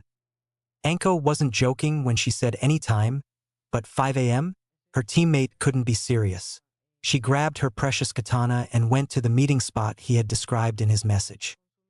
Naruto waited patiently and decided that it probably was a good idea not to use the legendary sword, so he had made his own, which was surprisingly easy for him with the Kyuubi's help and a lot of practice and some handy-dandy fire jutsus. It was an excellent sword. The hilt wrapping was the blue of his eyes, suggested by Kyuubi, and the crossguard was a regular rectangle, but with an intricate pattern of feathers and leaves. The blade was surprisingly light and had a very nice balance. All in all, it was a first-rate weapon. Anko arrived and immediately discovered that her teammate's form was terrible, entirely from the book, and predictable. Alright, first thing I want you to learn, from the book, isn't going to work here. You need your own style, which you'll discover after some experience. You need to know your own strengths to exploit and weaknesses to compensate for. Standard isn't going to cut it. Second, I'm a harsh teacher. You don't like it, leave. Kitsune listened interestedly. He had learned more in her minute of speaking than from all the scrolls he had read on Kenjutsu. His response to her last statement was to just stay put and continue his steady gaze at her through his mask. Anko put Kitsune through his paces, and at the end of the session he was looking much, much better. Anko was impressed. It usually took a week or two to impress her first statement into her student. Kitsune was different. This was actually going to be productive. Yeah, no more incompetent teammates, cheered Anko on the inside. Over the next couple of weeks, Kitsune's improvement showed itself clearly from the new way he held his body. His movements were much more graceful and conserving of energy, plus his own style was surprisingly hard to breach. He had even applied what he had learned to wielding his kodachis and was even more deadly with them than with his katanas or ninjados. Kitsune was satisfied, and after finishing with everything Anko had taught him, his occasional spars with her made his continuous improvement known to her. 2 years later, Naruto bounced along. Kitsune had become extremely successful, and Naruto was fulfilling his role as village idiot and prankster very nicely. He was heading over to the Hokage even now to receive his next mission. I wonder what it's going to be this time, Q. Hope it's something more interesting. Last couple were a little boring. Yeah. Well, I better hurry up, or I'll be late. Naruto made it the rest of the way in record time and bounced into the famed office. Hey Hokage-ji, what's up? The Hokage winced at the nickname but had long ago decided that it was best to just ignore it. I have something interesting for you this time. Well, you might be a tad bit bored, but I need you to attend the academy again. We need someone in there. There's been some suspicious activity coming from one of the staff, and we want you to make sure it's taken care of. Naruto sighed. How troublesome. The Hokage noticed his reluctance. Hey, there is something a little more interesting. Look, this is a list of people in the class you'll be a part of. Naruto skimmed the list and stopped where the Hokage had his finger at Uchiha Sasuke. Oh! The Hokage smiled. Mission accomplished. There was no way Naruto could deny this mission now. It was a done deal. And so it was. Naruto was enrolled into the academy for the incoming class. First day of academy. Naruto stood with his ridiculous outfit in the crowd waiting to get in. He had noticed a lot of hostile glares from some of the people. A particularly hard accidental shove sent him sprawling to the floor. Some things never do change, do they? Q? Sorry, Kit. No, no. It's not your fault. Just the darn people's way of thinking. Naruto was so absorbed in the mini-conversation, he didn't notice someone almost trip over him. Aren't you going to get up? An annoyed voice asked. Naruto looked up into a pair of milky white eyes with no pupils. but didn't respond. Well, I might as well help you up, seeing as you're blocking my path. Maybe it was fated to happen. Hyuga Niji sighed. Things like this were so troublesome, but fate was undeniable, so he stuck out his hand for the blonde to take. Naruto hesitated but took the proffered hand to pick himself back up. However, when he touched the other student's hand, it felt like a strong electrical shock went through both of their arms. Both felt pain in their eyes, but both pretended that nothing had happened. Niji didn't want to seem like a spastic weirdo. The younger kid couldn't have been able to do anything, and no one else was around them, so he would just look weird if he grabbed his eyes all of a sudden. Naruto was thinking along the same lines, but actually knew what was going on.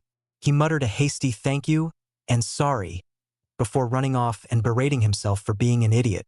Stupid, stupid, stupid, stupid. I knew he was a Hyuga. I should have remembered about the Byakugan. I'm so stupid, stupid.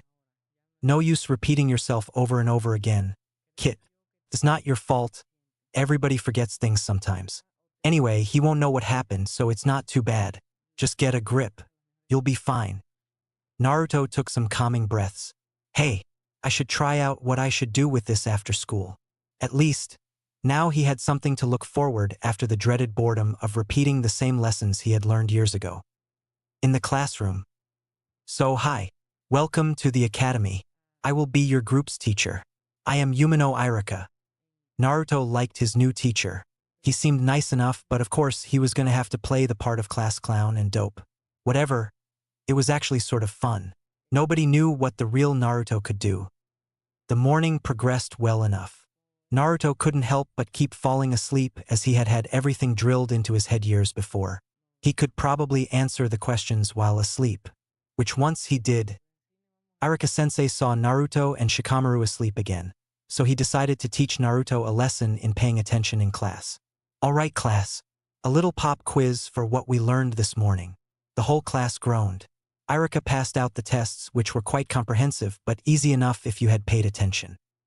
He was a little shocked when he saw Naruto pick up a pencil and start writing answers. His eyes were open, but he was still asleep. Wow, interesting guy. Once he was done, Naruto collapsed back on top of the table and kept sleeping. Irika graded the tests while the kids had a lunch break. He came to Naruto's paper and smirked, but it faded as he went down the paper and saw that all the answers were correct and also contained extra information he had not taught. What the heck?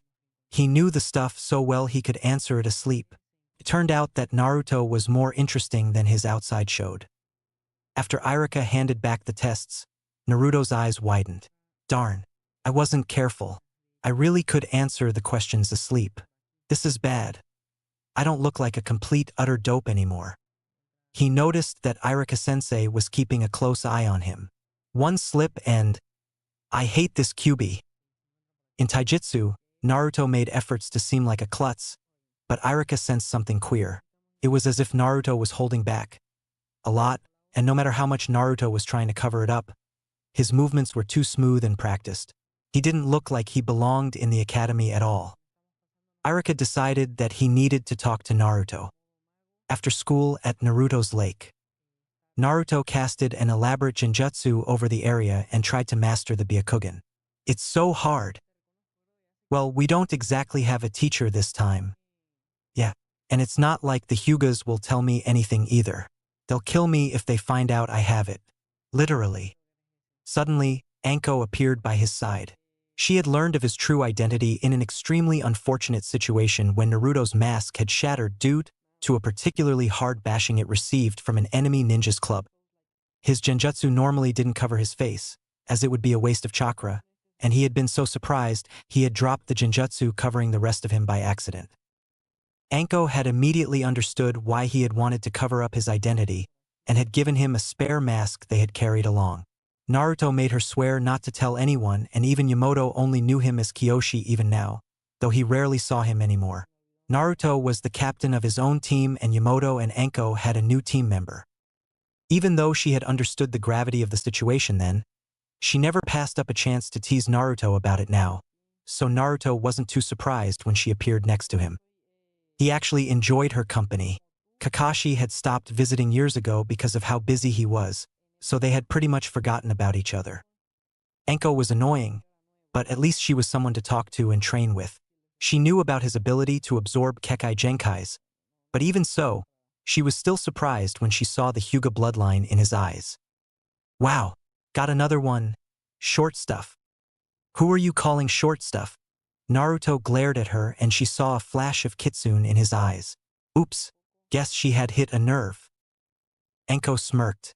Whoops, sorry, slip of the tongue. So, you got the Byakugan? Yup, it was an accident. Got it off of Niji. He still doesn't know what happened, thankfully. The little Hyuga genius? Wow, good going. Anyway, I came to tell you training is tomorrow. Meet you at the usual place at 9 a.m. Enko turned to leave, but was intercepted by Irika. Where is my student going during school hours tomorrow? Irika had only heard the last sentence and was curious as to what was going on and why a jounin was visiting a mere academy student. Naruto/Kitsune intervened. Ah well, you see Irika-sensei, I have a little secret. Enko's eyes widened. You're going to tell him? Tell me what? Irika was even more intrigued now. Enko-san is in the ping pong club of Konoha. Yes, that's right. We have a tournament tomorrow. Our team is good. Irika raised an eyebrow. Ping pong club, he said disbelievingly. Enko coughed. Yes, see, I have a premium ping pong paddle here. She held out a hinged kunai, but whipped it away as soon as Irika had glimpsed it. Irika still felt something fishy going on. Well then, I'll call in a sub and watch the tournament to cheer for my student. Naruto and Enko sweat dropped. This was not going to be easy. After Irika had left, Naruto and Enko had desperately gotten together some people that owed them and made them official members of the Konoha Ping Pong Club. They still had to find a group to play against, so they rallied another group from the Rain Village to be the official members of the Rain Ping Pong Club. They had a few connections there from an earlier mission. It was the day of the tournament and Naruto and Enko were feeling quite pleased with themselves. They were able to pull together a nice group to cover up everything. Excellent indeed, except, Enko, I've never played ping pong before. Oops, neither have I. They looked at each other, horrified. What are we going to do? I guess we'll just go with the flow. Anyways, it's time for action. Naruto turned to the crowd that had gathered to watch the so-called official ping pong club tournament. Welcome, ladies and gentlemen. We're gonna have a great time today with some great matches. Please welcome the official Rain Ping Pong Club, and I'd like to say thanks to my teacher, Irika-sensei, for coming to watch. Everyone turned to look at Irika, who then turned a bright shade of pink from embarrassment. He didn't actually think that Naruto was part of a ping pong club, and now he was stuck here for the whole tournament. He sighed. Naruto smirked. Serves him right. The matches started. First up was Ibiki against someone from the Rain team. It had taken a lot of favors pulled in and a bunch of blackmailing from Enko to get him to this once for them. Ibiki won quickly. The crowd cheered. It continued like this, and somehow the ninja were taking this way too seriously. Hey Enko, look, they're playing so fast. The paddles are almost catching fire. The crowd loved it. Soon it was Naruto's turn. He gulped nervously. His opponent was a good 3 feet taller than Naruto. Hey Kyubi, put a genjutsu over my eyes. Sure. Kyubi kept up a jutsu to hide the now activated Sharingan in Naruto's eyes. Okay, it's showtime. Begin. Naruto could have won easily with his 3 Tomo Sharingan, but he put up a good show for the crowd. Yatta! He bowed to the cheering crowd. Many of them could not see Naruto's face clearly, which he was glad for, or else the cheers would have turned into boos for the Kyubi container. Konoha won the tournament and the Rain team vowed their revenge in the next match. Naruto and Enko nodded in satisfaction. It had turned out to be an extremely successful endeavor. Many people wanted to join the club, and Naruto and Enko slipped their names off of the register. Most successful indeed. Irika sighed. A happy ramen-slurping Naruto was sitting next to him at Ichiraku Ramen. Irika had treated him as his congratulations for winning the tournament, but who knew the kid could eat this much? Naruto smirked as he ate, remembering a similar incident with a wolf-masked ANBU years ago. Life was certainly good. Despite the rocky start to their relationship, Naruto and Iruka became good friends, and the day for the academy finals and dealing with the traitor amongst the staff was there. Naruto purposely put too much chakra into his bunshin and it went splat on the floor next to him. He almost wanted to burst out laughing at how funny it looked, but that wouldn't do, no that wouldn't at all. Later that night, he stole the scroll as he had planned and went into the forest. He opened up to pretend to be studying from it. Yeesh, I know all of these, Q.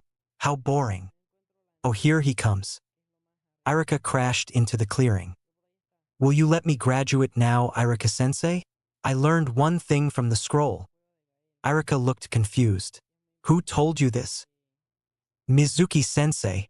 Naruto let some confusion leak into his expression, but noticed when he saw Mizuki appear on a tree and throw kunai at him. He was ready to bat them away, but Iruka pushed him aside and took them himself. Baka! He acted surprised when Mizuki told him that he was a demon fox. This situation is actually pretty humorous, Kyubi. Yeah, what an idiot. You would think that someone would notice that it wasn't just them in their mind after about 12 years. Naruto could have stopped the giant shuriken that Mizuki had hurled at him, but once again, Iruka interfered. Darn it. I'll just see how this turns out with Iruka like this. It's not really going to plan, but it'll be interesting to see what happens.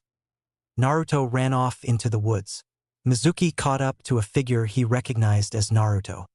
He was hinged into the appearance of Iruka and told Naruto to give him the scroll. Naruto head butted him to the floor. Why Naruto? Why do you know that he turned into Mizuki, am not Iruka? Because I am. Naruto poofed and turned into Iruka. Fine. I was going to deal with you later, but I guess I have no choice. Mizuki unhooked another giant shuriken from his back. The real Naruto sighed behind a tree. I guess break time is over. He stepped out in front of Iruka. Don't you dare touch Iruka-sensei, or else. Mizuki smirked. Or else? Or else I'll kill you. Mizuki laughed. Yeah. A dropout like you can beat a Chunin like me? Yeah. Fat chance. We'll see about that. Tahu Kagebunsin no Jutsu. Hundreds of Narutos appeared. Iruka gasped, and Naruto had to suppress a snigger. He had known this technique since he was 4. What was such a big deal?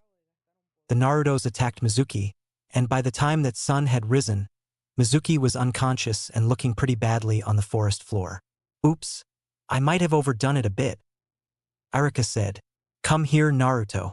I have something to give you. He made Naruto close his eyes, and when he opened them again, Iruka's Hittite was sitting on his forehead. Oh boy, I wanted to wear the one I got from the academy when I was 5, but I want to wear Iruka-sensei's too. What a fix. I'll figure out something later.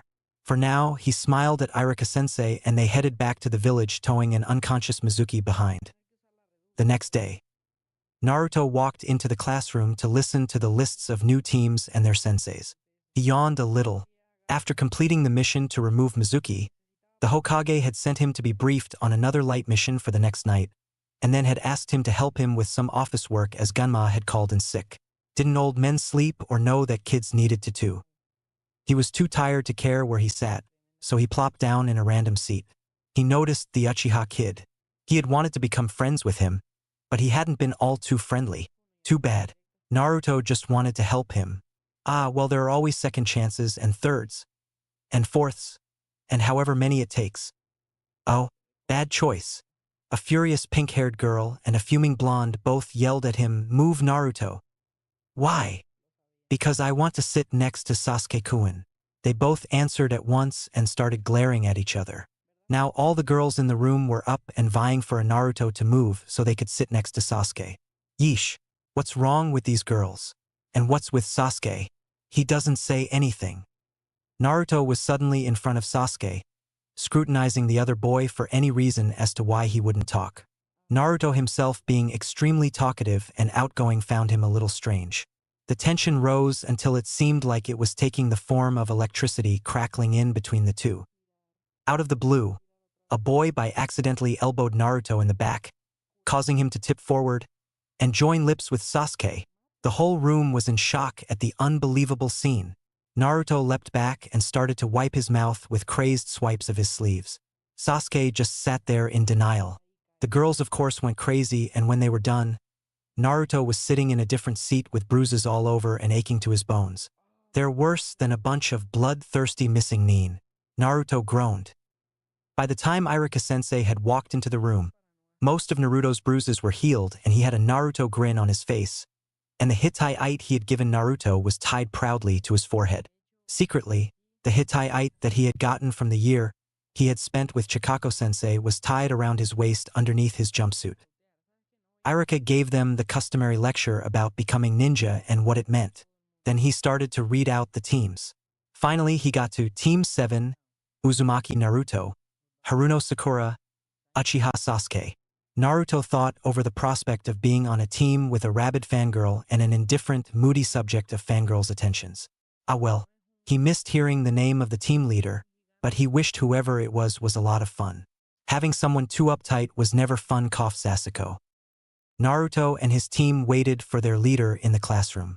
Many team leaders came to pick up their teams, but Team 7's leader was taking forever. He was already 3 whole hours late. This is ridiculous. Let's see. How about we play a harmless trick? Naruto decided to take a chalkboard eraser and stick it so whoever stepped through the door would get a head full of chalk dust.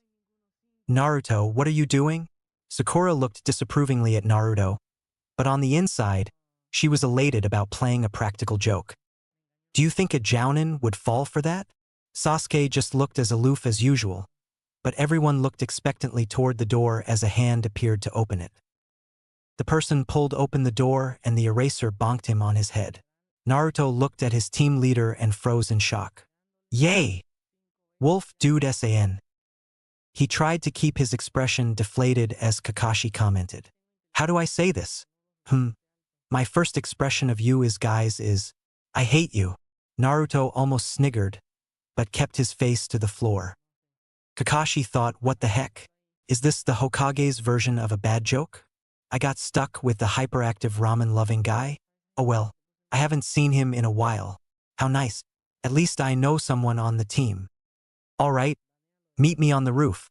He smiled as he zipped to his destination. This was going to be a funny team.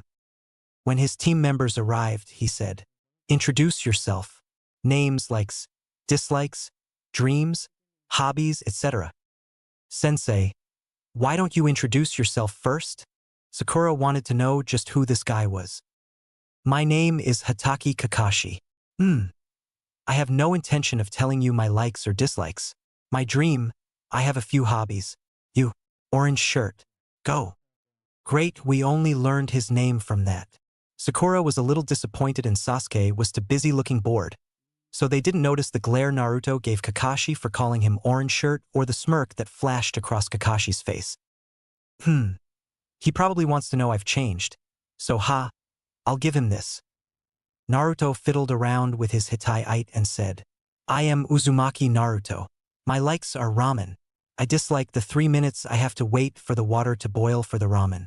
My hobby is eating ramen, and my dream is to become Hokage. He added in a lower voice, oh yeah, I like people who can keep secrets. Kakashi knew the last part was aimed at him. Alrighty then, if you want it that way. Next, pink hair girl. Sakura winced a little, but at least it was better than forehead girl. I am Haruno Sakura. My likes, she looked over at Sasuke. I dislike Naruto. Naruto pretended to wilt, and Kakashi almost sniggered. My dream. She looked at Sasuke again. My hobbies, another glance. Alright, last one. Go. My name is Uchiha Sasuke. I have like few things and dislike many. I have some hobbies. My dream is to kill a certain man one day. Kakashi sighed inwardly. It looked like this was going to a lot more fun and trouble than he had originally thought. He was wondering if it was worth the effort, but yeah, it probably was. Meet me tomorrow at 4 a.m. at the training grounds. He turned to go. Oh yeah, don't eat breakfast. You're going to puke if you do. Naruto sighed. This was annoying. He was standing in a training ground waiting for his team leader at 4 in the morning. And after stupid office duty last night too, he felt like screaming, curse that old man. 3 hours later. Curse that wolf dude San. Kakashi finally arrived, and after a lame excuse and a verbal lashing from Sakura and Naruto, he was finally able to introduce the task. He held up a pair of bells. You have to get one of these by noon. If you don't, you fail and you'll be sent back to the academy. He received a bunch of blank stares and astonished faces.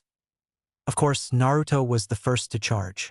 The other two had hidden themselves, but Naruto demanded a match. Ack, what a pain! Kakashi turned away and brought out his beloved orange book. He blocked Naruto's attacks and used his 1,000 years of pain to send Naruto into the stream. What joy it is acting stupid! Naruto had noticed instantly when Kakashi had substituted himself, but continued to act like a dumb kid he pretended to be. Nobody would know that the orange-clad kid squabbling with his clones was actually a deadly ANBU captain with years of experience. He let himself be caught in a trap and watched as Sasuke and Sakura started running. He sensed the genjutsu that Kakashi had put up. Just great. At least everyone seems busy. He walked over to the memorial stone and traced names with his finger. Chikako-sensei. Uho. Kakashi was approaching. He zipped around to the back and pretended that he was cheating by eating the lunches placed there. Ah man, Kakashi-san. I was thinking outside the box. Haha, very funny. Kakashi hauled him over to a log and tied him to it. Naruto knew about a dozen different ways he could have got out of it and killed Kakashi right there.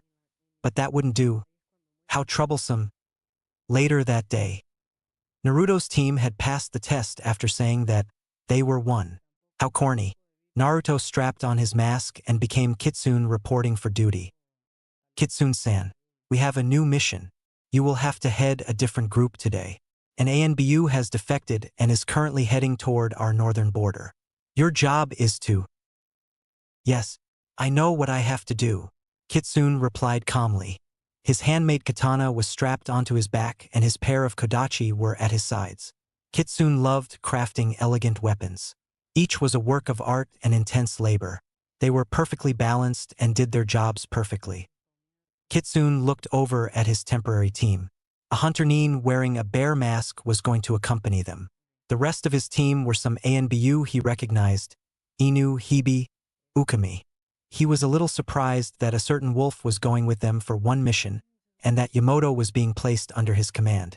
It was quite disconcerting, but Kitsune could deal with it. All right, let's go. He immediately started to track the defected ANBU. Kakashi might think that he had the best nose of the team, but Kitsune knew that his own scent tracking skills were about 20 times stronger than anyone in the village. He followed the trail quite easily, even though it was concealed quite well. The ANBU they were tracking must be quite skilled. They came upon the subject of the chase quite quickly, and Kitsune signaled for the hunter nin to stay back unless he was needed for a much less pleasant job.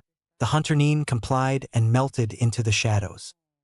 Kitsune instructed his team to surround the target and they dropped down on all sides. The ANBU turned out to be a young teenage boy.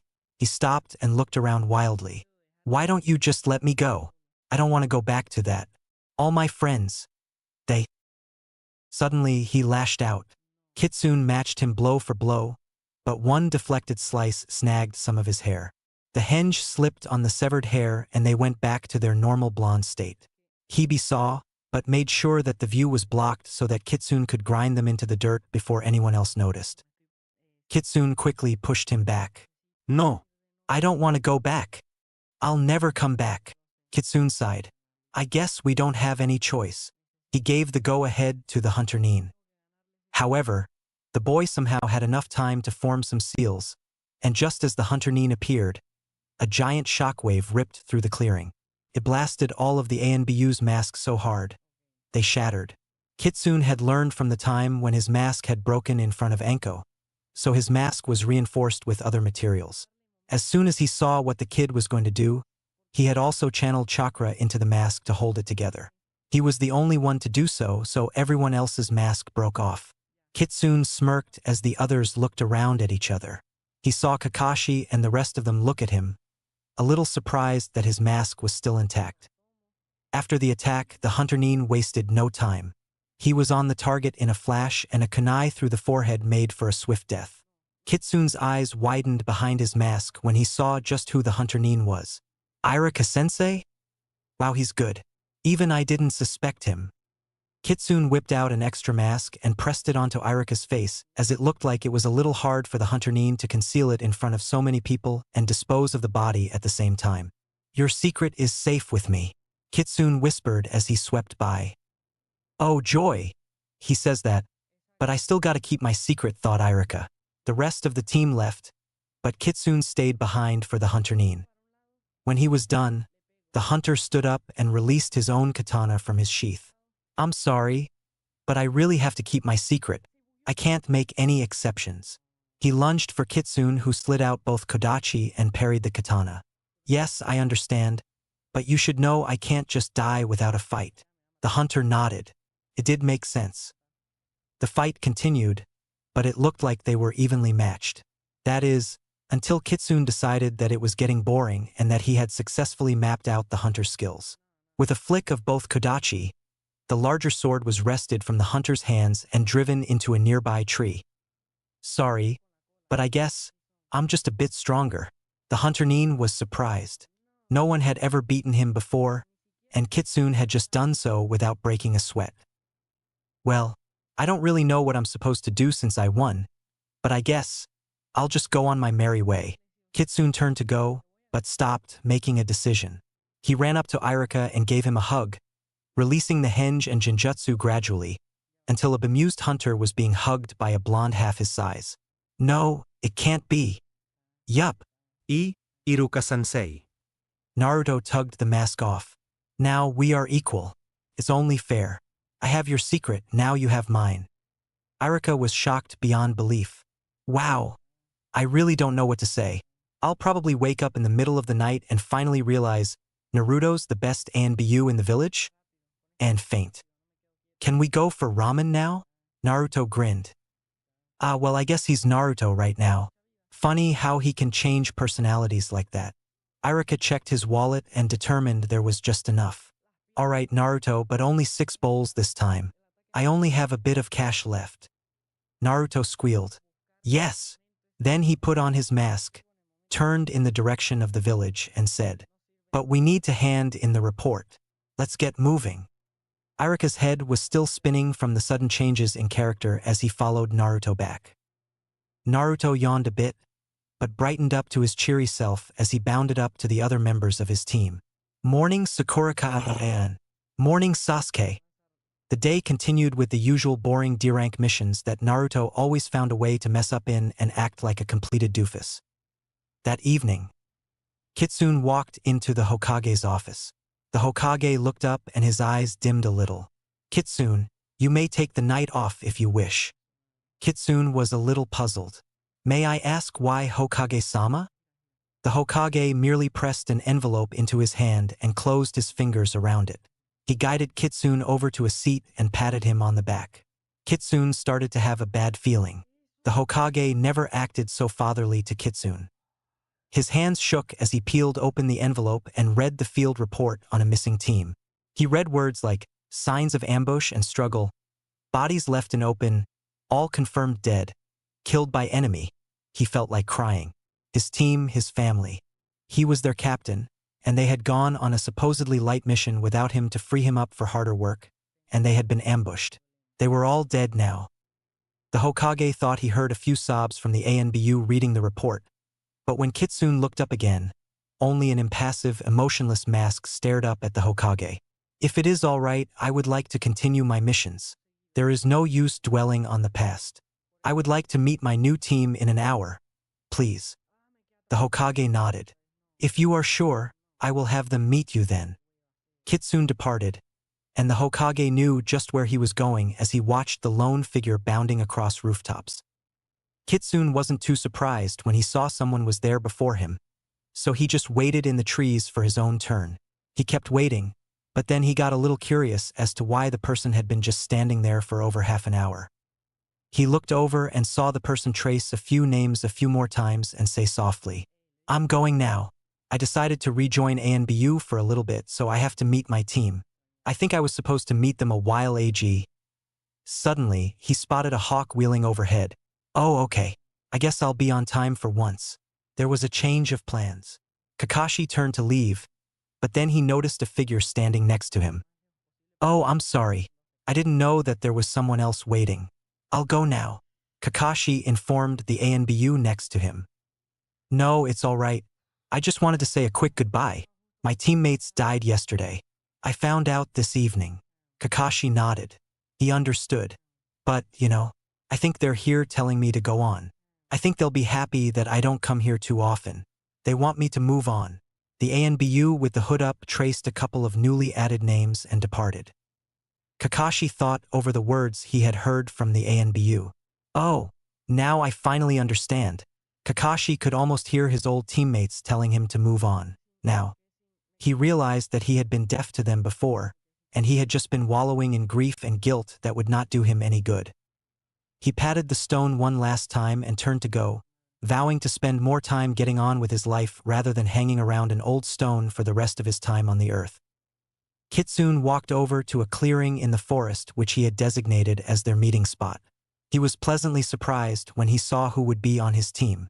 Hibi and Kuma were there. Irika had resigned from his post as Hunter Nin to become a better shinobi, and had been placed on Kitsune's team as Kuma. Their last team member had not arrived yet. Oh, I have a bad feeling about this. Me too. Are you thinking what I'm thinking? Sure enough, Ukami dropped in with another of his patented lame excuses. The rest of the team just rolled their eyes behind their masks, but Kitsune was a little nervous. This is going to be hard. Isn't it a little weird that when I have a mask on, my subordinate is my sensei when I'm not an ANBU? The newly formed team trained together. Little did Kakashi know that everyone except him knew the identities of each other and their captain. The new team turned out to be a devastating combination. Mission after mission, they proved their worth, and they were soon doing SS-ranked missions on a daily basis. Naruto continued to do regular genin-appropriate missions with his team, but was Kitsune at night, free to be a true shinobi of the Hidden Leaf. One day at the missions office. Yo, Aji-san, these missions are way too boring. Can't we have something more interesting? Naruto, genins are only supposed to do D-ranked, said Irika with a twinkle in his eye. Yeah, but Hokage-ji, we've been doing so many of them. Can't we have anything else? Kakashi sighed. He was going to be in trouble for this later. Something about not enough discipline on his team. He opened his mouth to say something, but then the Hokage said, all right, I'll give you a C-ranked mission just this once. Now, Kakashi's mouth was hanging open beneath his mask. He wasn't expecting the Hokage to say something like that. The rest of the team was equally surprised. Listen up. This is an escort mission. You are to bring Tazuna-san back to the country of the wave safely so he can finish building a bridge there. Tazuna-san, will you please come out and meet your escort? A slightly inebriated-looking man stepped out. What, these kids are supposed to bring me back safely? I mean, can someone like the short blonde fend off any thieves? I'm not short or stupid. Naruto launched himself at the man and was pulled back by Kakashi. Wait, what? Naruto was much heavier than he looked, and Kakashi could feel something hard and heavy underneath Naruto's squashy-looking appearance. Naruto stopped and popped out of Kakashi's grasp and stood glaring at the person they were supposed to protect. Kakashi sighed.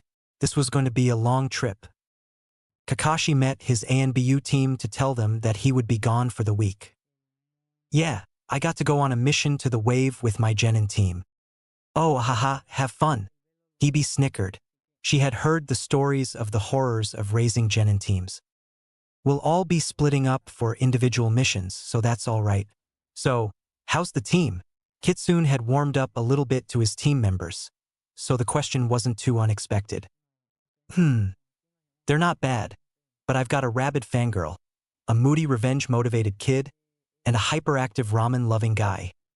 Sounds fun. The whole team looked shocked when they heard a snicker from their emotionless captain. The next day, the group walked out of the village and embarked on their journey. Naruto had a knapsack full of ramen, but little did anyone know that in a concealed pocket, Naruto had brought his full ANBU uniform and mask. His weapons were on the seal on his wrist. He was all ready for anything that could go wrong. A little while along, Naruto noticed a puddle. That's odd. We didn't have any rain for a couple of days. He saw that Kakashi had noticed too and had discreetly dropped to the back of the group for the potential assault. Sure enough, suddenly, two ninjas leaped out and cut Kakashi to pieces. Sakura screamed and Sasuke whipped out a kunai. The rain ninjas were wrapping their chains around Sasuke next, but Naruto replaced Sasuke with himself. He felt the chains graze him, but he was faster and leaping on top of the chains that were taut around the log he had used for a second replacement. He reached the ends and with a few quick blows, disconnected them from the knees. They lunged at him with their claws, and a handful of them sunk into Naruto's hand. He howled in pain and ripped his hand free, leapt into the air and preformed a kick that smashed both of their heads to the ground. Sakura and Sasuke were astounded. They didn't know that Naruto was capable of such feats, but their amazement was short-lived as Naruto collapsed. Suddenly, Kakashi was there, catching Naruto as he fell. Naruto started to convulse. A large amount of poison had been injected to his bloodstream from the claws of the rain nin. He bit back a gasp of pain as he straightened up. Kakashi was pulling out medical equipment to try to stem the spread of the poison until they reached the village, but Naruto, with steely determination, brought up his kunai and plunged it deep into his hand, letting a large amount of poisoned blood drip to the floor. Everybody looked on in astonishment. Naruto let it keep dripping until he knew that all the poison was out. He smiled weakly. There, all better. Well, Naruto, I appreciate your enthusiasm to get rid of the poison, but you might die from blood loss if you keep letting all of it flow out. Naruto decided it was time for the stupid kid act again. What? New! Save me, Kakashi-sensei. Kakashi inspected his hand, and his eye widened slightly. He saw the cut knitting itself together already. The chakra of the Kyuubi must be really powerful. What happened, Kakashi-sensei? What's wrong? Am I going to die? Wag. No, it's nothing. Be still. I'm trying to bandage it. Kakashi was struggling a little because Naruto was squirming too much. Oh, that's all. Okay, I'll do it myself. I could probably do it better. The nurses showed me how. I'm used to it. Everyone winced at that, and Naruto had it bandaged up in no time. Kakashi confronted Tazuna. What are you not telling us? This is not a C rank. You put my team in serious danger. What are you hiding? Tazuna told him the story of the desperation of the Wave Country and how the evil businessman, Gato, had ruined the people of the country for his own benefit. The team's anger turned into sympathy, and they decided to keep helping Tazuna with his task. Team 7 continued on its way, but this time, Naruto kept his eyes on the ground and activated his new dojutsu, the Shayakugan, a combination of the Sharingan and Byakugan. It used up an immense amount of chakra, but with Naruto's help from the Kyuubi, it was nothing. His eyes were now milky white with the 3 tomos in the center. They flashed red occasionally, giving it the illusion of flames flickering in his eyes. The Shayakugan had an even better eye of insight, and its copying abilities were heightened from the ability to see in a 360-degree field of vision. There was no blind spot, and its genjutsu casting skills were unparalleled. Overall, the Shayakugan was an incredibly powerful dojutsu. Suddenly, Naruto saw something spinning toward them. Down! He shoved Tazuna, Sakura, and Sasuke down. Kakashi ducked, and not a moment too soon as a giant blade embedded itself in the tree behind them. Someone appeared on top of the sword, facing the other way. Naruto instantly recognized him. Zabuza, demon of the mist, he muttered. He had instantly noticed when a hunter nin had appeared to observe the ensuing skirmish. Kakashi was being sorely beaten by the demon, even though he had his Sharingan eye open, and a blow from the hilt of the giant head-cleaving sword to his head sent him sprawling to the bank. Sakura and Sasuke gasped. Darn it! I'm still tired from all the ANBU missions they sent us on. Kakashi stood up to continue fighting even in his chakra-depleted state, but a hand from an ANBU stopped him. He looked over in surprise. Kitsune stared back. Looks like I can't stop keeping an eye on you, eh? Kitsune muttered in a low voice so only Kakashi could hear.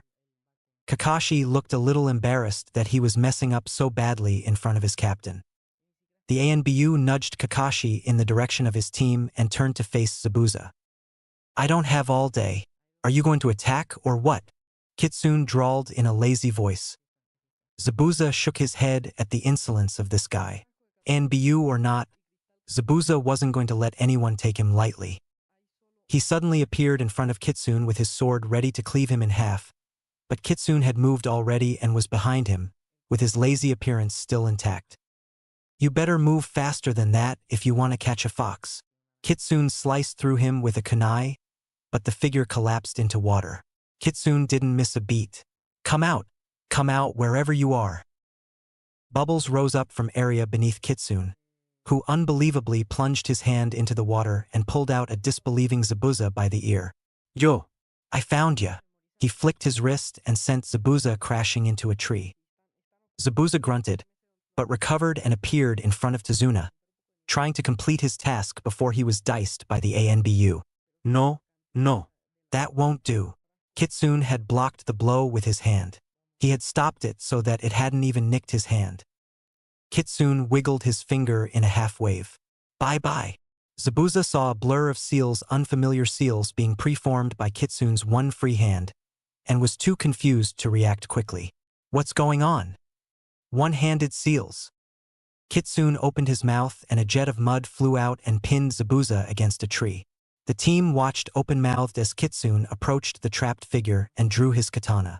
He was about 5 paces away when two Senbon flew into Zabuza's neck. A mist hunter-nin stepped down to claim Zabuza's body. Kitsune already knew that something was amiss. The hunter-nin didn't dispose of the body on the spot, and it was pretty obvious to someone with intensive training in the field of human anatomy like him knew that Zabuza definitely wasn't dead. I need to investigate this. Might not be a good idea to kill them right now. So Kitsune let it slide until he was able to spend more time checking out what the heck was going on. He turned to face the team. Good thing I was here for something else. You guys should seriously train more with Kakashi-sensei. Good luck with the rest of your mission. Kitsune turned to go, but caught Kakashi before he collapsed and handed him to an astounded Sakura. She could have swore she saw a wink from behind the mask before he disappeared. Naruto exhaled slowly. It had been really hard to change fast and switch with his Kage Bunshin without letting anyone else notice. He helped Sakura carry Kakashi, and they proceeded to Tazuna's home. Kakashi heard low voices muttering about trivial things and a loud, "Shoo!" and "Ow!" What was that for Sakura-kyan? He sighed. All the sounds stopped. There was a "shoo." You woke him up. A loud bonk that sounded suspiciously like a fist being driven into a skull, and then another "ouch." Kakashi cracked open his eye to see his team gathered around him. He groaned, sat up, and asked, "How long have I been out?" 2 days, Kakashi-sensei. Just great. Anyway, why don't I make you guys do some training since you've probably been slacking off for the past few days? Yash, let's go. Naruto handed Kakashi some crutches and helped him out the door. Sakura sighed. Who knew people could wake up from being unconscious for 2 days and suddenly force them to train? The team stopped at a clearing, and Kakashi explained the tree-walking exercise. Naruto grinned, but on the inside, oh boy. Hugh, this is going to be troublesome. I have to look like an idiot. This is going to hurt. Naruto panted heavily. He had finally mastered the exercise. Geez, all this trouble for something I taught you when you were 3, just great. Kyubi grumbled while fixing up Naruto's cuts and bruises. Kakashi was pretty impressed. I guess this team might be worth it after all. Team 7's members had mastered the tree-walking exercise in a day. Not bad at all. He watched as Sasuke and Naruto looked like they were ready to collapse. The competition had been extremely fierce between them, and Sasuke and Naruto had both pushed past their absolute limits to try to beat the other in completing the exercise first. What rivalry! But Naruto and Sasuke's rivalry had seemed to, in a strange way, push them closer together and strengthen their friendship. Small, baka. Do I have to carry you the whole way? Sasuke had a priceless expression on his face as Naruto flung him over his shoulders. 'Cause it's dinner time! Naruto sprinted back to the house with a very indignant Uchiha slung over his back. Geez, that kid knows no bounds when it comes to food.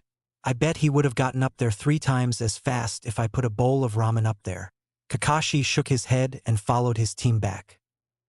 Haku stopped as she heard snoring coming from a clearing.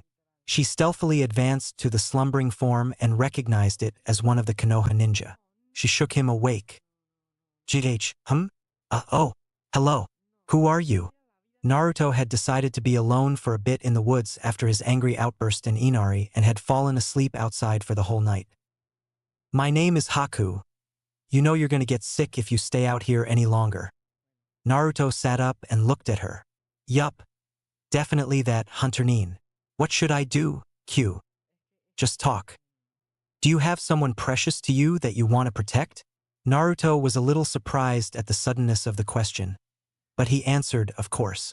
I have many precious people I want to protect as long as I live. Then you know the true meaning of being strong. Haku smiled. They chatted a little more before Haku left. Oh, and by the way, I'm a man. Naruto laughed. Liar. You are so not. They argued back and forth until Haku smiled fine, but don't tell anyone else, and disappeared. Naruto sat there thinking, she's a nice person. I can't just kill her if we fight again. His thoughts were interrupted when Sasuke ran into the clearing. Kakashi-sensei said to meet him at the lake in 2 minutes, and if he's there before us, he'll make us run 30 laps around the lake for every minute we're late. Naruto gasped, leapt up, and tore after Sasuke, running for his life. They saw the lake and stopped at the bank, gasping for breath. Phew, we got here in time. They looked around but only saw Sakura waiting too. Where's Kakashi-sensei? 2 hours later. I am so going to kill you. Naruto was furious. Kakashi had made them sprint to the lake in less than 2 minutes, and had made them wait 2 hours. Now, Naruto's mouth formed into an evil smirk, and after his customary pathetic excuses, Kakashi started to feel a little uneasy. So, since all of you did so well with the tree walking, I'm going to teach you the next step. With tree walking, you practiced gathering enough chakra in the right spot. Now you'll have to... Kakashi stopped when he saw a figure. Huh? Sensei? The others turned around to look across the lake. The figure poured out consolidated chakra into a stream that formed a flat, elongated platform. Yatta!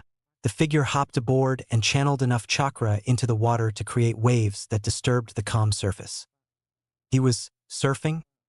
Kakashi's jaw almost fell off when he saw who it was. Kitsune? Yo! The figure hopped off and gathered up the chakra surfboard which he had been on and then reabsorbed it back into his hand. The team looked absolutely amazed, especially the Naruto Kage Bunshin.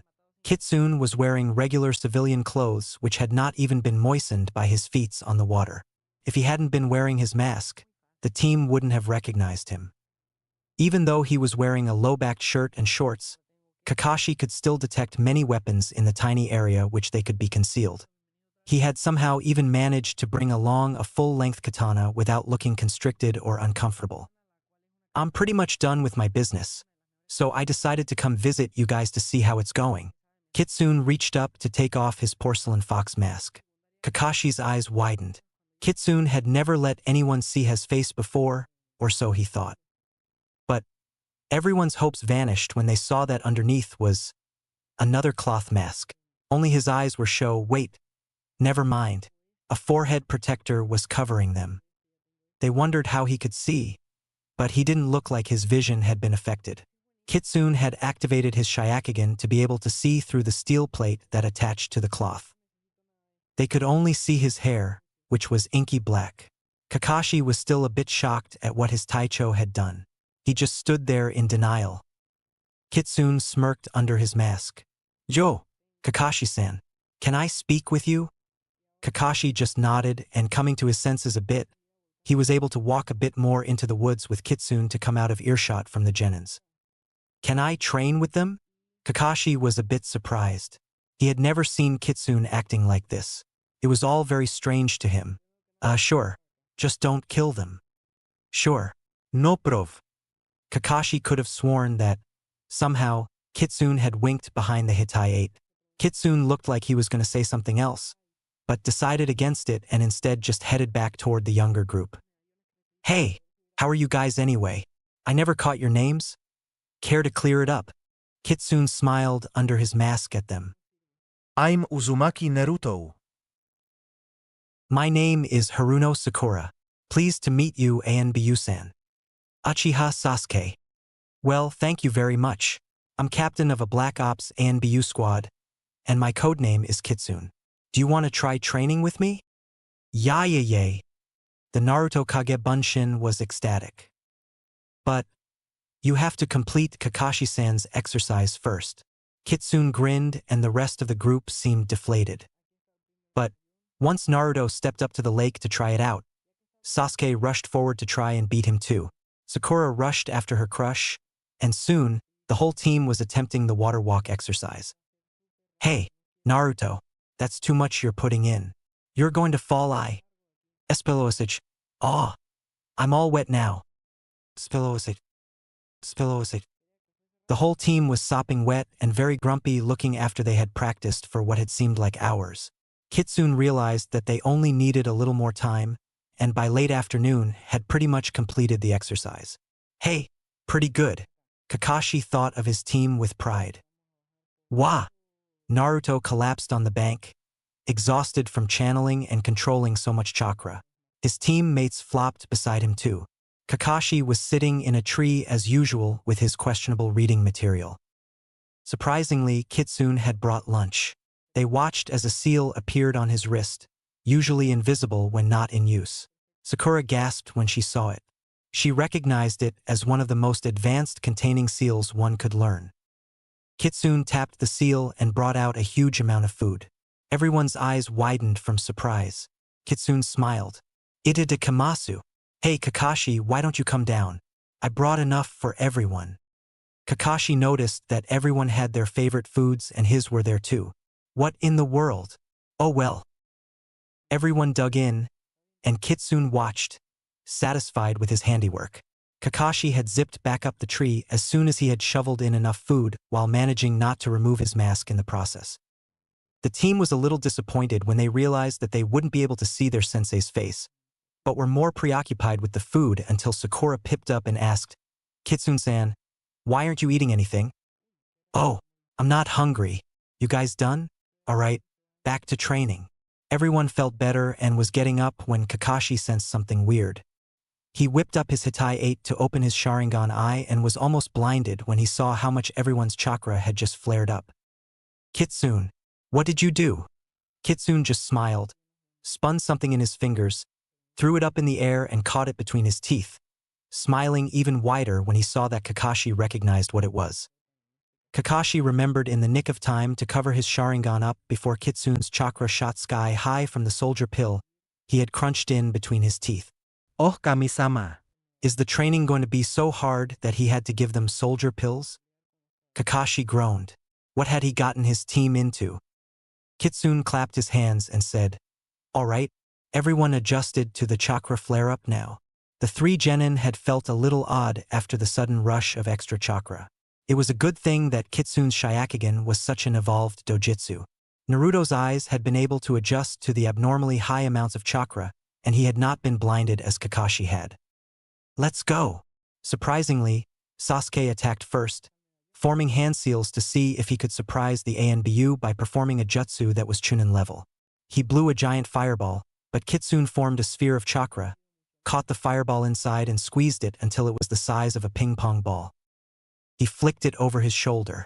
Sakura and Naruto, who had been trying to sneak up behind to attack while Sasuke created a diversion with the fire element, tried to dive away, but Kitsune released the pressure on the ball and it exploded violently, shattering trees and boulders. However, Naruto and Sakura weren't hurt as Kitsune had then proceeded to create chakra shields around them.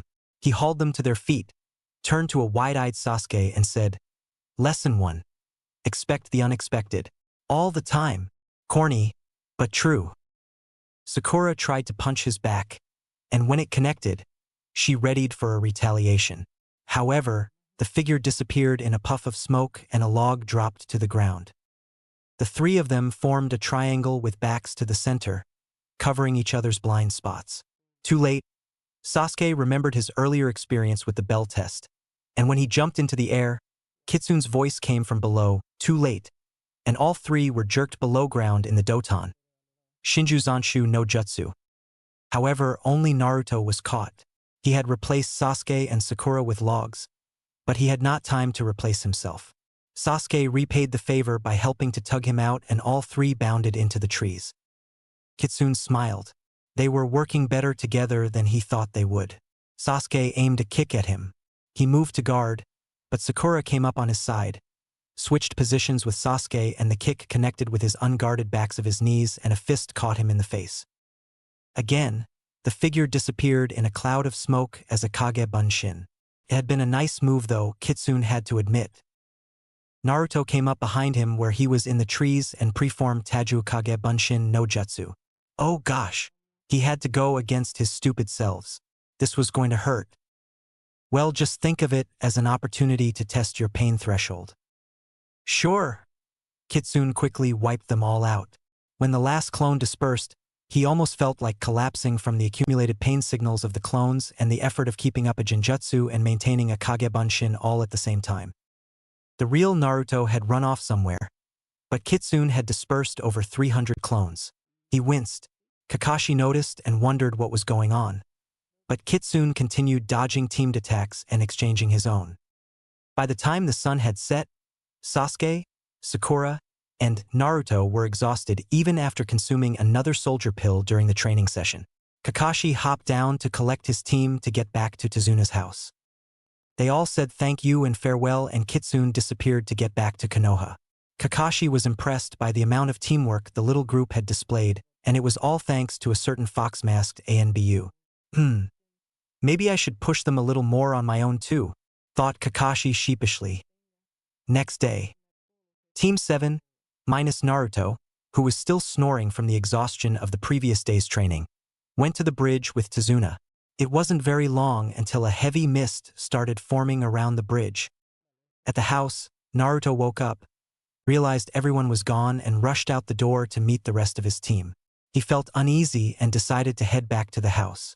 He helped out Inari with some thugs that were threatening him and his mom, and then rushed back towards the bridge faster than ever, his gut feeling almost overwhelming now. He had learned to trust his gut feelings long ago.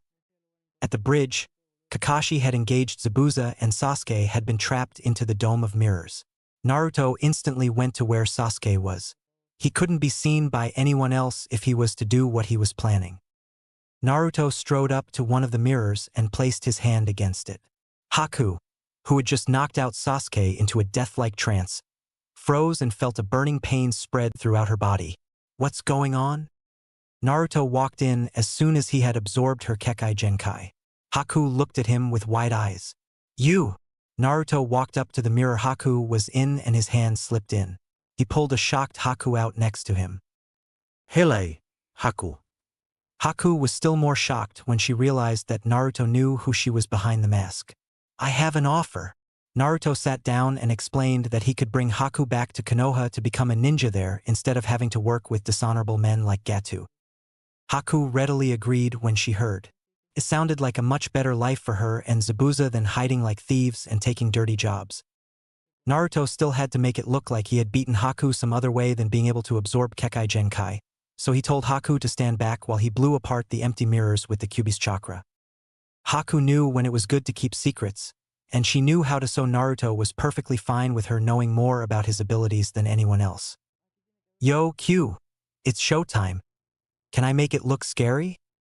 Whatever. Just make it look cool. Sure thing, Kit. Kyuubi laughed to himself.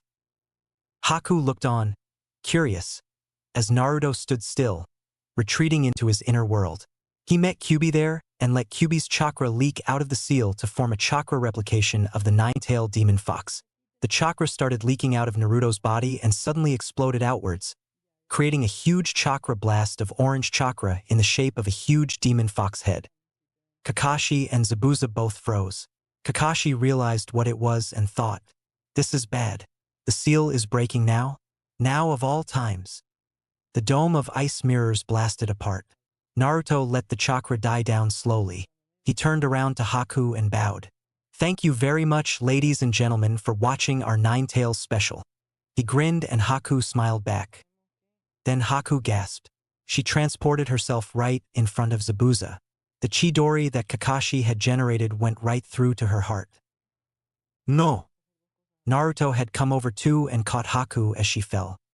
He discreetly shoved a small ice senbon into a pointing her neck to slow down her body functions to low enough that she would survive for about 10 minutes more so he could find a way to heal her. Zabuza wasn't looking too good either. His arms were immobilized with kunai. He said, "I think you are wrong this time too, Kakashi. I'm not dead. Only my tool is." Naruto screamed and berated Zabuza for being so uncaring about Haku, who was willing to go to the last resort and die for Zabuza. Finally, Zabuza had had enough. "Be quiet, kid." Naruto shut up and looked at him. Zabuza had tears streaming down his face. Naruto's eyes softened once he knew that Zabuza really had cared for Haku. "Take care of this for me, kid. You're a good person." Zabuza shrugged off his huge sword and let it fall to the floor. He ripped a kunai out of his arm with his teeth, ignoring the pain, and turned to face Gatu's men who had appeared on the edge of the bridge. They didn't know what hit them.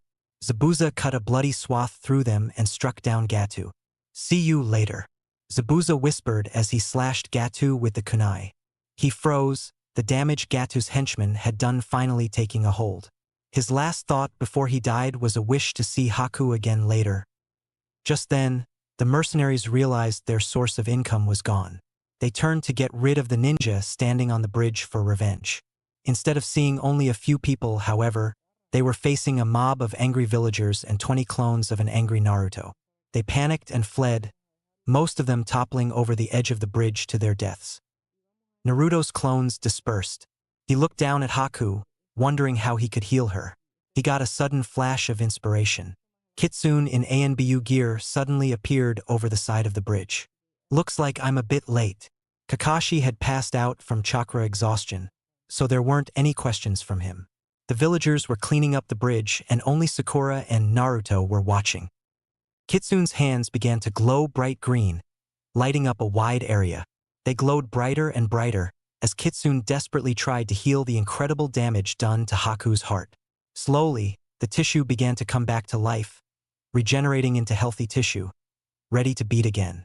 Kitsune let out a long breath. It had taken a lot of chakra out of him and he was ready to pass out. But after giving an explanation of why he was there to Naruto and Sakura, Kitsune pulled out the senbon from Haku's neck, healed Kakashi a bit, and departed. Naruto and Sakura watched as Haku came back to a steady heart and breathing rate. Sasuke had already woken up and was busy plucking out needles. Naruto and Sakura helped him out and in no time, everyone was feeling okay. 5 days later, Kakashi and Haku had recovered fully and Team 7 needed to get back to Konoha. They were departing and Naruto and Inari were bawling at having to be separated. They had become very close friends and Inari was distressed to see his cool Aniki leaving. The villagers had decided to officially call their newly completed project the Bridge of Great Friendship, in honor of all the newly created bonds that the Konoha villagers had made with them, but unofficially, it was called the Great Naruto Bridge by everyone in honor of the little blonde who had brought so much change to the hearts of the villagers. Yes, it did seem all back to normal, and the team and Haku headed back to the villager with a shouted, "Let's go!" from Naruto and a giant oof as he sagged under the weight of the huge sword that Zabuza had left him. Yes, all back to normal. At the gate to Konoha. "We're back!" Naruto was happy. He rushed through the gate. He was about halfway up the block when the others came through. Suddenly, a crowd surrounded the rest of Team 7. Sakura's parents were leading them. All of the villagers there congratulated the team, and Naruto just looked back, numb, not feeling anything. It was disappointing being all alone, but he was used to it by now. That's why he was Kitsune. Kakashi looked over the tops of the villagers' heads to see where Naruto was. He saw him up the road and realized what had happened. Naruto was just standing there with a look in his eyes. It wasn't anger or frustration, just a sad and longing. He was about to call out to Naruto, but the little blonde had turned to go already, disappearing into the shadows of the buildings in the setting sun. At Naruto's house, Naruto took a much-needed shower and quickly turned into Kitsune, needing to get rid of that pain in an area in his left chest. Hokage's office. The mood that Kitsune was in made the Hokage think not to ask questions and just do as the ANBU requested. He gave the ANBU a single-person A-rank mission, and Kitsune disappeared into the night. Right after he left, Kakashi came in to hand his mission report in. He also had some questions to ask the Hokage. He described how Kitsune had appeared and acted a little out of character on their mission. He thought he caught a small twinkle in the Hokage's eye when he described Kitsune's behaviors, but the Hokage just nodded and dismissed him, leaving Kakashi with even more questions. Dawn. Kakashi sighed. He had been just asked to report for ANBU duty. He sent some messages along to his genins that they could take the day off, and he became Ukami to head to the ANBU HQ. Kitsune was emanating a bad mood, so the rest of the assembled team knew not to question him. They all left on their SS mission wordlessly. Evening. The team had gotten back relatively unscathed and Kitsune had left in his mini-storm cloud to hand in his report. Kakashi overheard his other team members speaking in low voices, probably thinking no one was listening. He's been in such a bad mood since that. Yeah, we should just leave him alone, still just a kid, you know. Might be a little too much pressure. Kakashi thought it over. Something seemed a little fishy here. And Kitsune was a kid? He was as tall as Kakashi, and his build didn't seem like that of a kid's. He decided to look into things a little. ANBU HQ. When Kakashi wanted to know something, he knew where to find it. He had pulled in a huge favor from Ibiki, everyone seems to do that, to have unlimited access to the ANBU files. He searched until he found the highly classified file on Kitsune. What he read surprised him so much, he dropped the file and had to scrabble to reclaim the papers inside. Kitsune's only 12? He joined at age 5. Kakashi suddenly remembered when he had been in the Hokage's office years ago, and an ANBU with a fox mask had come in. He had just been retiring from his ANBU post then, but if Kitsune was 5 at the time, why did he look like he did now, 7 years later? Even more fishy was that he could find no record on Kitsune ever going to the Wave Country for a mission. What exactly had been going on? Kakashi couldn't find any more information in the file and left. Ibiki came in after Kakashi to make sure everything was back in place when he saw a stray sheet on the floor. He picked it up and noticed it was on Kitsune. Oh and oh. I told Kitsune I would keep every one of his files as safe as I could. It had been hard, but it had been worth all the help he had gotten from Kitsune in getting out of some tough situations. Ibiki knew who Kitsune really was, and had been asked to help keep the secret. Now, Kakashi of all people, had found some information. It had been extremely lucky that he had missed this file on the floor, as it contained Kitsune's birth date, blood type, and other identifying factors. Ibiki breathed a sigh of relief. At least the damage hadn't been as bad as he though. He contacted Kitsune to break him the news. Naruto was his cheery self the next day. He was busy comparing training results with Sasuke when Sakura arrived, but Sasuke denied ever doing so. Yeesh. Why am I so uncool around Naruto? Is he rubbing off on me? Kakashi arrived to the sound of Sakura talking to Naruto. Are you sure you're okay? You looked a little sad when the crowd left you out. It's okay. I bet they just didn't recognize me. I'm fine. Naruto grinned cheekily. Say, you want to go on a date with me? Sakura recoiled instantly. Of course not. Naruto drooped with a crestfallen face and then noticed Kakashi. Hello, Kakashi-sensei.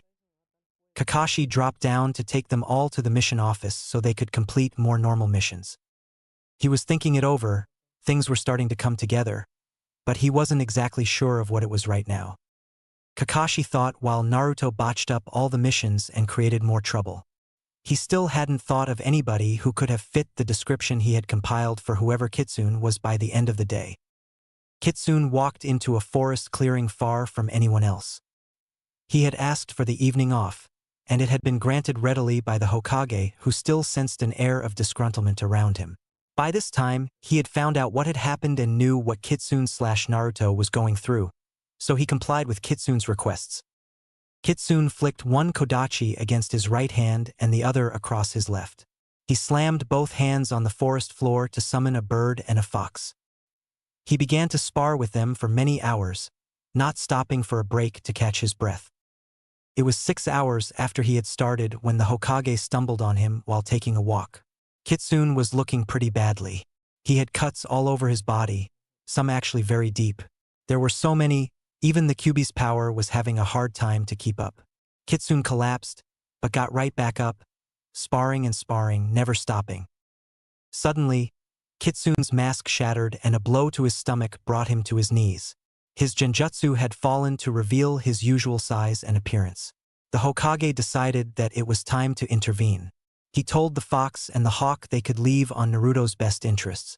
They gratefully accepted his order, as they had been wanting to leave as soon as Kitsune's wounds had started looking serious. But Kitsune had made them stay to continue fighting with him. Kitsune lay gasping on the floor, his eyes dull. His breathing was ragged, and he seemed ready to pass out. The Hokage was taking Kitsune's jacket off to treat some of his deep cuts, but Kitsune pulled away to try to do it himself. However, his hand only glowed a sickly green as he attempted to heal himself. Sarutobi said, "You're not Kitsune right now. Your mask is off. Just be Naruto right now." He was deeply worried about what was happening to the young genius who was forced to live a double life. Kitsune was too tired to care, so he let the old man bandage him up. When the Hokage was done, Naruto sat up, but immediately slammed back down on the ground, wincing from pain. He untied the hitayate that had been tied around his waist. It was drenched in blood from the last blow he had received. Sarutobi gasped as he hadn't seen that wound from the hitayate covering it up. He unrolled more bandages to help Naruto out. Naruto sat up against a tree. His breathing was still very ragged, and his eyes seemed to have dulled even more. The Hokage was concerned. "Did I forget something? Are you still hurt?" The old man moved to sit next to the boy. Something inside Naruto seemed to break. Tears began sliding down his face. "Yeah, it hurts too much here." Naruto brought a shaky hand up to where his heart was. His tears became sobs, and Sarutobi let the blonde boy cry into his shoulder all that had been pent up inside him for years. Kitsune and Naruto were back on duty the next day, seemingly restored to their normal selves. The Hokage reasoned that the sudden outbreak of intense emotion last night had probably released all the psychological tension inside, and Naruto was probably feeling much more relaxed because of it. Naruto was even more cheery than his normal self, and the whole team felt a lot more upbeat even though Naruto was still a klutz. Kakashi was almost afraid when he was thinking about how the blonde would react to him entering the team in the Chunin exam. Here goes nothing. Sure enough, Kakashi found himself flat on his back, seeing stars when he notified the team. He had been bowled over by a massive hug, and after releasing his sensei, Naruto was grinning and jumping around like an idiot. "I'm closer to becoming Hokage." "Yes." "Dobe, shut up. You're too loud," Sasuke said, but he also had a mild smile on his face. Sakura was a little unsure of what it meant, but the happiness was infectious and she started to grin too. Kakashi stood up a little unsteadily and announced that he would like to have spars with them one-on-one as a little training for the exam. Naruto smiled. It was Naruto's turn first, so he was wondering a bit if he should go all out or act like an utter idiot. He compromised between the two choices and decided to pretend that he had been training a lot by himself and he had improved a bit. Naruto stood facing Kakashi. Sakura shouted, "Go!" For a few milliseconds, they both contemplated the best move they should use, and Kakashi began forming hand seals. Naruto had a sly grin on his face. When Kakashi was forming the second one, he saw Naruto disappear from his spot. The third seal brought them up to a moment where Naruto was standing beside him. Kakashi had no time to move and he felt a sharp pressure in his abdominal area. He caught a glance of both Naruto's hands glowing blue, but Naruto had already finished sweeping by him. Sasuke and Sakura's eyes widened. They had not been able to catch Naruto's movements, but Kakashi had teetered and crashed to the ground. Naruto looked a little concerned. Was a 10-point seal too much? He had developed a new seal that used two 5-element seals combined and locked together to provide a seal triple in strength. He cautiously approached Kakashi. Kakashi straightened up to take a look at his midsection. There was a complex seal sitting there now. It was in exactly the right place to completely shut out all of his chakra from his use, but he noticed that it was a clever one that allowed chakra to flow out, exhausting the person of their chakra supply while denying them access to it. "Oh, Kakashi-sensei, was that a bit too much?" Naruto was standing next to him, staring at the seal too. "Baka!" Just because someone can't use their chakra, Kakashi caught Naruto with a powerful kick to the stomach, doesn't mean they can't fight still. Naruto decided that taijutsu was actually probably the thing he could have improved on, and he almost matched some of Kakashi's blows. Kakashi analyzed his movements and nodded his head on the inside. Naruto had improved a bit. Naruto spar aside after he was knocked out by a blow that sent him smashed into a tree. Kakashi tried to undo the seal to be able to spar with all his skills with the rest of the team. He frowned. The seal was proving to be a particularly ingenious one which, no matter how hard he tried, just would not yield to his efforts. He had Sasuke and Sakura providing chakra to help him, but it wasn't coming off. Who knew Naruto could do such a thing? He sighed. All they could do now would be to wait for the blonde to wake up. Naruto sighed and decided to go back to sleep in the grass, but someone was shaking him violently. "Go off," he mumbled, but a particularly hard knock to his head made his eyes pop open and realize where he was. He pushed Sakura and her threatening fist away to sit up. Kakashi had given up on the seal and now asked Naruto, "What is this?" Naruto grinned. "You like it." The Shayakugan flashed for a minuscule fraction of a second in his eyes, too fast for anyone to see, and he confirmed that Kakashi probably had enough chakra still inside him to stay conscious for a while longer. Kakashi grumbled, "Just tell me how to get it off, and where you learned it from, so I can make whoever taught you that regret you using it on me." Naruto laughed. "Kakashi-sensei can't get it off?" he asked with an innocent face. His grin widened into a smirk. "Or is my seal too hard to undo?" The team couldn't believe it. Naruto do something Kakashi couldn't figure out? Impossible. But Kakashi knew that it was probably him, no matter how hard they tried to deny it. He was a master of sealing jutsus, but he had never seen anything like this before. Fine. But this might hurt a bit. While Kakashi was still thinking, Naruto's fingertips flared blue, interlocked, and plunged into the seal on Kakashi. Kakashi was caught by surprise, and it felt like kunai were embedded in him. He saw the seal fading, but a lot of his chakra had already leaked out of his system. Then he felt something cool against his forehead. Naruto had dumped a bucket of water on him. "Better?" he asked with a mischievous grin. Kakashi groaned. He stayed on his back and said, "You guys can have the day off." Sasuke stalked off with Sakura behind. Naruto had disappeared, and Kakashi decided reading would probably help him ignore the pain. He whipped out a familiar orange book, but it was whisked away and replaced by an energy bar. "The seal does more damage than you think, you know?" Naruto had come back with the now medically specialized Haku toad behind. "Haku says you should eat that, and with this..." Naruto lit a fire with the fuel as... And oh! Kakashi tried to grab for the precious book, but he felt a wave of dizziness wash over him before he passed out. "Oh dear. I think he overdid it." Naruto and Haku hauled Kakashi over to the hospital with the Ika book left behind and burned to a crisp. "It's not healthy to read those anyway." /n. See footnote. Naruto smiled. His day was going quite nicely. Kakashi found himself on his back being taken care of yet again. He pushed himself back up, but Haku pushed him back down while her hand glowed green, healing the giant, nasty-looking bruise that was where Naruto's seal had been placed before. "Your actual chakra system has been damaged. Never thought Naruto could do that before, right?" Kakashi turned to see Kitsune there too. He sighed. It looked like all he could do nowadays was to look pathetic in front of his superiors. "I still can't figure out how he got so good at seals." Kitsune surprised him by saying, "He looks like he's not the type of guy to be good at anything, but apparently he is. Only problem is that he only knows one or two. I talked to him when he came to visit. Seals must be in the blood." Both of them stopped for a second to remember the Yandame's last act. "Well, I got to go." Kitsune stood up, but his jacket caught on the seat. "Oh." His low-backed shirt revealed the two 5-element seals placed right near his shoulder blades.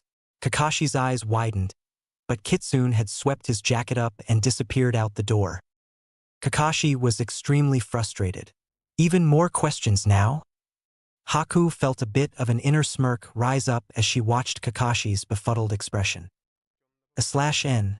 Here ends the already written material. I'll probably be updating in a few days, but only because I've already written over half of the next chapter. Each chapter is roughly around 10 pages in Word, size 12, and I'm on page 7. It's the Chunin exam next. Footnote. Due to KNYGHT's hilarious suggestion, I've included an extra scene. Yay! Flashback. One day, Naruto decided to visit Kyubi. Naruto's inner world. Ikiwu.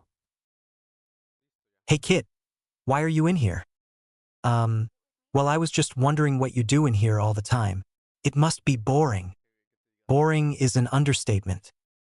Naruto made a sad face. I'm sorry, Kyubi and I. Oh, it's okay. It's not your fault. It just gets a bit dull sitting in this cage all day. Naruto's face brightened up into his I have an idea face. I know. I'll try to get you something to do. Naruto snapped back to the outside world. 3 days later and back in Naruto's inner world. Kyuubayubi. Guess what? Guess what? Naruto was bouncing with excitement. You just ate 30 bowls of ramen? Naruto thought for a moment and ticked off on his fingers. 32 actually. But that's not why I'm excited. I got something for you to do. Naruto whipped out a book from behind his back. I know that you pretty much know everything there is to know in informational scrolls, but this is fiction. You should try it. Okay, what book is that? Naruto paused. Actually, I don't know. I nicked it off Wolf Dude-san. I've seen him read it so many times, so it must be good. Naruto handed Kyubi the book, which was incredibly tiny for the huge demon fox. Thanks, Kit. Kyubi enlarged it with a special jutsu and began to read. Meanwhile, Kakashi ran around frantically, searching under all the clothes on his floor, in the pockets of the clothes on the floor, and everywhere he could possibly imagine his precious was. AGHHHHH. New. Where is it? I can't live without my precious. After checking everywhere 10 times, Kakashi collapsed on the floor and sobbed for a moment. Well, maybe I shouldn't panic. He jumped back up and ran to the nearest bookstore. Hello, I need a copy of Ika Paradise. Please. Back in Naruto's inner world. Kyubi's nosebleed had slowed from an explosion to dripping, but his eyes were still glued to the page. Kyubi Knight, why can't you tell me what it's about? Not now, I need to read this again. It's your 15th time already. Naruto was fed up with Kyubi ignoring him for so long and decided to take things into his own hands. Whoosh! The huge book was shrunk back to its regular size and Naruto grabbed it as it fell, rushing out of his inner world. Come back, Naruto. Outside. Naruto flipped through the pages and caught glimpses of things he never wanted to see again. Arg! What is this nasty stuff? Naruto quickly ran to return the pilfered book. Sometime later. Yes, my baby. I knew you would come back to me. Kakashi hugged the book to his chest as tears of joy ran down his face. He had been in Ika withdrawal for the past few days, the bookstore having been out of stock of the runaway bestseller. More time later in Naruto's inner world. Naruto smiled happily. After going cold turkey on his addiction to the Ika filth as Naruto thought of it, Kyubi seemed to be recovering, and Naruto was ecstatic that he had someone to talk to again. Yay! Tell me more stories, Kyubi sighed. Ok, Kit. He launched off onto a long narrative while thinking wistfully about the few days he had with that wonderful little orange book. Naruto was opening his fridge on the Saturday morning the next day when he heard a stealthy sliding opening of one of his windows. His hand was grasped on one of the knives he kept in there for security. You never knew what happened. But he relaxed when he analyzed the sounds of the movements and realized that it was Kakashi. Instead, he brought out some milk and headed back to his table where his instant ramen was sitting. But it wasn't here anymore. He saw an apple there instead. Nanny? I don't own any fruit. He was keeping up his stupid Naruto act, which actually was quite entertaining. He saw Kakashi tossing his ramen out the window. Ack! He dove for it, but of course it was too late. Ninjas need more varied diets, Naruto. Eat the apple. I'm telling to you two as a sensei who cares about his students' health. What? I've been eating ramen for breakfast since I was 4. Kakashi didn't know whether to laugh or groan. This ramen obsession was worse than he thought. Well, I'll train with you if you eat it. OSSU. Naruto wolfed down the apple, but he also munched another bowl of ramen when he finished the fruit. I guess there's no helping it then, Kakashi sighed. He led the now hyper Naruto to a nice sunny training area. I'm going to teach you some more about seals, since you... Kakashi glanced down at his midsection. Yeah. Naruto grinned sheepishly. Sorry, Kakashi-sensei. I didn't know it was that harmful. I just twiddled around with the 5-element seal with both hands. You're the first person I tried it on. Kakashi was astounded by how nonchalantly Naruto was talking about the 5-element seal. Naruto, when and where did you learn that seal? When I was smaller. Don't really remember. Oh yeah, remember when I was at ANBU with you? I looked inside the library. I by accidentally tore off a piece of a scroll and kept it when I was looking through some. Kakashi was a little skeptical but let it blow by. Alright, the past is the past. Show me what you know. Naruto let the seal form easily on his fingertips, glowing blue nicely. Kakashi was a bit surprised at how easily Naruto could activate a seal. He lifted up his Hitai 8 to help him analyze Naruto's skills a little bit easier. Wow!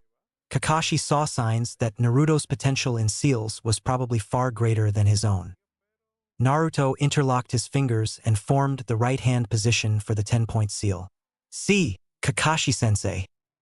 Kakashi hastily backed away from the seal he had had an unpleasant encounter with.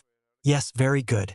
Let's get you started on more of the basics, so you'll be able to understand and implement Fuin no Jutsus better. They spent the morning working on it, and when Kakashi left, Naruto smiled. Looks like I'm going to start improving on my one weak spot now. Any QB? I'm trying to sleep here. Kit. Gomen Nasai. QB. Naruto grinned and walked off to become Kitsune for more missions. Life was good. Naruto found the next few days to be very relaxing and pleasant. All was peaceful in Konoha, and a shortage of missions for the ANBU resulted in him having much more free time. Yo, Ayate, Genma. I got some free time. Want to get something to eat? Kitsune queried the two who had just come back from a mission. Sure, why not? Hayate and Genma followed him to a nearby restaurant.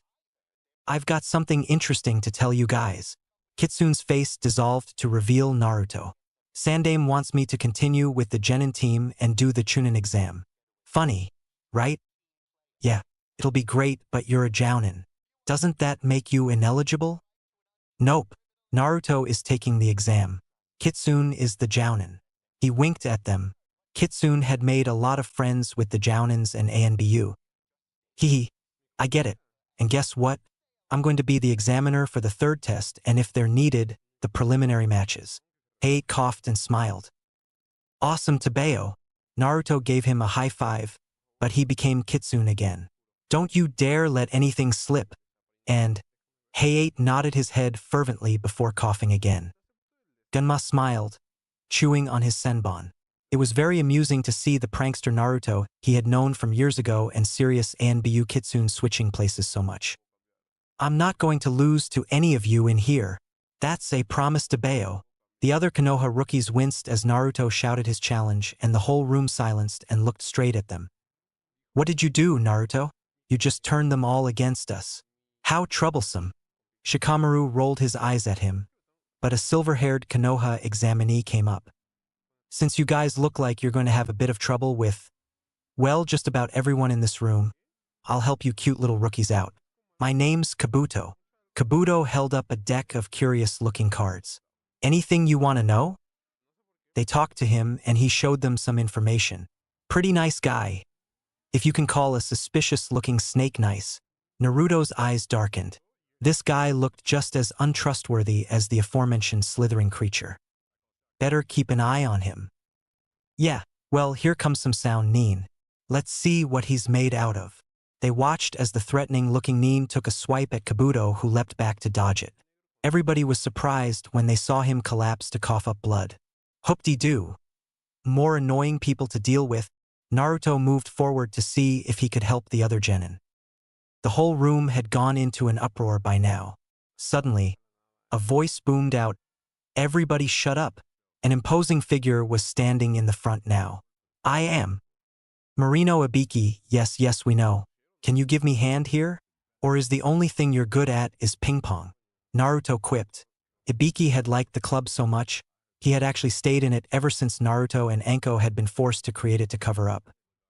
Who dares say that? Ibiki saw Naruto supporting Kabuto. His tone softened. Oh, it's you, shorty. He watched amused as Naruto's ears practically started to steam. Kabuto looked at Naruto's rapidly reddening face and decided to move off. The sooner the better. I'm fine now, Naruto-kun. Arigato. The sound of Kabuto's voice snapped the blonde out of it and he calmed back down. Oh, okay. You're welcome. He looked around to see all the other Konoha genin staring at him. What? He was saved from curious questions when Ibiki ordered them to sit down to take the written exam. Naruto found him next to Hinata. He gave her a big grin and said, "Good luck, Hinata." She almost fainted, and Naruto just thought she was a bit weird. Although Naruto/Kitsune were very sharp and noticed many things, Naruto really was oblivious when it came to detecting crushes on himself, maybe others, but he was definitely blind to any signs of anybody, no matter how obvious, that were related to him. Naruto understood nature of the test immediately, but decided to play it dumb. There would be plenty of time later to be smart. He opted to take a sit there and look like he was sweating over it. He even denied the help that Hinata offered him for moral reasons. Finally, the last question. I was starting to get a little bored. Naruto suppressed a yawn as Ibiki explained how the last question would work. Yadida, we know already. Stop acting like that. Naruto raised his hand shakily as part of his act. But then, he got a wicked idea. He slammed his palm back onto the table. Of course, I'm not going to quit. I don't care about anything that Ping Pong Addict says. I'm definitely not going to give up. Ibiki's eyes bulged and a vein started twitching. But he still thought how it was interesting that Naruto could get rid of anybody's doubt. He sure was such an interesting guy. Suddenly, a bundle crashed through the window and a banner unfurled, revealing the next examiner. Naruto almost died when he saw who it was. Kami-sama. What have I done? Anko stepped up and shouted, "All right, let's get going to the second exam. I'm ready to cut this group down to less than half." "Oh, hey shorty." Ibiki whispered, "Bad move," just as Naruto had enough and leapt onto the table screaming, "I'm not short." All the other genin had been curious as to why Naruto knew the examiners, so he gave them an altered version of the ping pong story. Everybody seemed satisfied with his excuse and Team 7 was left to fill in their forms and receive their scrolls. They walked to their gate. Once inside, Naruto started acting like he needed to go to the bathroom. He ran off into the bushes and activated his Shayakugan. Yes, there's a group with the scroll we need. Oops. He noticed someone sneaking up on him and decided he had to get caught. He let them bind him without much of a struggle and watched as they headed toward his team in a henge of him. Are they amateur or what? Even Sasuke will figure it out in a second. You could do better when you were 4. Eesh, kids these days. Naruto smiled at Kyuubi's comment. Sure enough, he heard a flurry of action. Sasuke ran into the bushes to find and untie him. Dobe, be more careful. Sorry, Sasuke. The team headed off again. What Naruto wasn't expecting though was when a giant snake appeared out of nowhere when he had split up with the others and swallowed him whole. There was only one person he could think of that could summon one that big. Orochimaru. He sat down inside the snake and tapped his seal for a communicator to come out. Anko, code red. We have a high alert emergency. Requesting backup. It's Orochimaru. There was static for a few seconds, but Anko replied. Yeah, we just found evidence, but backup can't reach you in less than 45 minutes. I'm on my way, but not likely to reach you in time for engaging enemy. You have permission to use full power for code red. Naruto hooked up his communicator his ear to have his hands free. Q, help me out here. K. The response he felt was a good portion of the Kyuubi's chakra flooding his system and mixing with his own. Naruto preformed a Taju Kage Bunshin no Jutsu and the snake, not able to handle the strain, literally exploded from it. Naruto rushed toward the sound of fighting. Oh gosh, this is bad. Sakura and Sasuke were now frozen from a wave of incredibly strong killer intent. He watched as Sasuke finally overcame it enough to jam a kunai into his leg to disperse and completely to allow him to force both himself and Sakura to safety. Naruto moved to help them, but something was stopping him. He glanced down. EW? Yuck yuck yuck. The remains of the snake were apparently a really strong adhesive when dried. It took Naruto a good 10 minutes to get enough off so he could move again. By that time, Sasuke was already halfway beaten to pulp. Orochimaru hurled 2 kunai at the Uchiha in such a way that he wouldn't have time to dodge. The Uchiha's eyes widened in horror, but it turned to amazement as he saw Naruto come crashing in and snatching them from the air. "Yo, Sasuke, stand down," Naruto growled. "What are you doing, dope? He'll beat you to a bloody mess." "Sasuke, I said stand down." The orange-clad ninja spun around to glare at the other. Sasuke had never seen Naruto look like that before and quickly decided to retreat back to the trees. When he turned back around, he saw that Orochimaru had summoned yet another snake. It lunged for Naruto, but he stood and released the barrier on the Kyuubi's chakra that was floating around in his system. The fox chakra started altering his physical features, enlarging his nails to claws, his canines to fangs, and his eyes turned red with slit pupils. He dodged the snake easily, leapt on top, and hurled a storm of kunai at Orochimaru, who licked his lips gleefully. So this is the Nine-Tails Gaki. He was pretty good and putting up more of a fight than the Uchiha. Orochimaru sidestepped the projectiles and was beside Naruto in an instant, slashing him horizontally across his ribcage, but a log took the hit. Naruto stood on a nearby tree panting. He had been a nanosecond in time to replace himself. Dang, I can't compete with his speed like this. Without a second thought, he stripped off his orange jumpsuit and flung it at his Uchiha teammate. Sasuke caught it, but was immediately slammed to the floor in a new crater by the weight of it. What the heck, dope? What had Naruto put in it? Sakura looked over at it too, and her eyes widened when she saw 50-pound weights. There were 6 of them spread out as flexible sheets on the inside. "Yeah, they're expensive, so hold on to it for me, alright?" Sakura gasped. His outfit looked almost the same as Kitsune's as when he had been training with them. It had a low-back shirt and loose pants for freer movement. She saw 2 5-element seals near his shoulder blades but didn't know what they were for. Naruto dodged more kunai and saw Orochimaru's fingers flare blue to stop him from using the Kyuubi chakra. He swung around in a blur with his own 5-element seal to meet and cancel out Orochimaru's. Orochimaru laughed. The kid was turning out to be much better than the Uchiha. He moved even faster to attack Sasuke and Sakura with more kunai. No! Fast as Naruto was, he knew he needed something extra. His hand moved in a blue blur to his back as he leaped from the tree, and Sasuke and Sakura saw something brown flash out to knock away the weapons. Blood splattered all over them. Naruto was standing facing them. One wing extended and the other flapped open as Naruto unearthed a kunai out of the seal in his back, causing more blood to flow. He had unlocked one of his wings with the seal and stabbed the other with his kunai to use a blood release. He then opened his eyes to reveal the Shayakugan in both. Sasuke and Sakura were amazed. They had no idea that Naruto had a secret as big as this. Sakura reached out to see if he was real, but her hand touched thin air when Naruto rushed to cover the ground to thrust a 10-point seal into Orochimaru's midsection. It was a variation on the one he had put on Kakashi as it sucked out chakra at 10x the speed. However, Orochimaru melted into a puddle of mud. The real one was behind Naruto now. This kid is more surprising every second. If that seal had been placed on me, even I would have been injured quite a bit. He grabbed Naruto's hands as he slammed him against the tree and pinned them above his head. He smirked and sunk his fangs into Naruto's neck. Naruto screamed in agony. "Naruto!" Sakura and Sasuke ran toward him as he collapsed. Maybe a backup would be nice too." Orochimaru chuckled evilly and swatted Sakura aside, biting Sasuke as well. Then, laughing gleefully, he left the little group. Sakura slowly got up, wincing a bit, and saw both of her teammates on the ground. They were clearly both in a lot of pain, and she noticed strange markings on their necks where they had been bitten. The one on Sasuke looked like 3 twisted commas, and Naruto's looked almost exactly the same.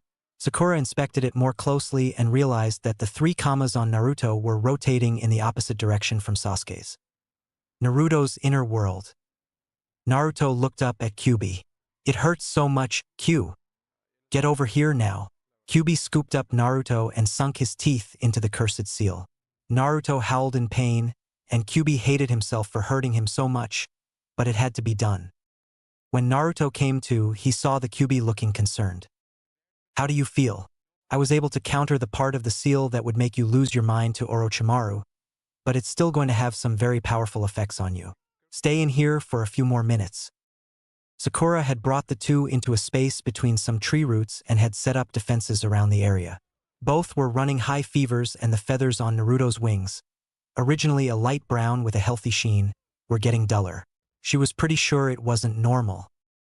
Suddenly, 3 sound nin appeared. Hand over your teammates and we won't hurt you. If you want them, come and get them. Sakura snarled back at them, but the sound nin didn't seem fooled by her bravado. They sprung her first trap and tried to continue, but a trap from above was triggered, and they were almost crushed by a falling log. However, they dodged it and kept coming. Sakura readied herself with a kunai in hand. Unbeknownst to Sakura and her attackers, dark purple chakra was rising from Sasuke and black from Naruto. It was swirling off of them to create spiraling patterns. Sakura was being taunted by the female, and she decided that she had to do whatever she could to help her teammates' chances of survival. She sliced off her hair and stood up, delivering a devastating kick filled with rage that crashed down onto the sound kunoichi. Don't look down on me. The sound kunoichi collapsed unconscious, and Sakura turned toward the other 2. Dosu countered her attack and swung his arm piece up to assault her with an attack on her inner ear. Sakura dropped to her knees and coughed up blood, but got up again, directing her attack at the other nin in the tree. He repelled her with a blast of air from the holes in his hands, and Sakura was slammed against a tree. Teeth gritted with determination, she got up again, but an attack from behind with kunai almost impaled her. However, a familiar figure batted them away with his own blade. Naruto was standing shakily with his wings sealed away again, and his orange jumpsuit pulled on again to avoid having Kitsune's identity compromised. Don't worry, I'll help you out. He gave her a weak thumbs up, but just then, Sasuke got up, a strange pattern spreading over his arms and face. He walked over in a storm of purple chakra.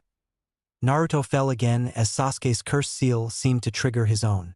An enormous amount of pain coursed through his body, driving back his rational mind to let the seal take over and make him succumb to animalistic rage. A mirror image of the markings on Sasuke snaked across Naruto's features. Both stalked toward Dosu, acting as a devastating tag team that quickly put Dosu and then Zaku out of action. Both seemed unharmed by any attacks that Dosu and Zaku had tried to launch on them. But, while Sasuke stopped there as he struggled inwardly to suppress the influence of the seal and eventually falling unconscious, Naruto's pain-filled mind continued on its rampage even after the seal receded, turning on anyone it saw, which was at this point Sakura. She stood stock still in terror. Suddenly, Naruto froze, unable to move. I guess we made it just in time. This looks troublesome. Shikamaru settled lazily on his heels while holding Naruto still with the cage mane. On the inside, however, he was worrying quite a bit.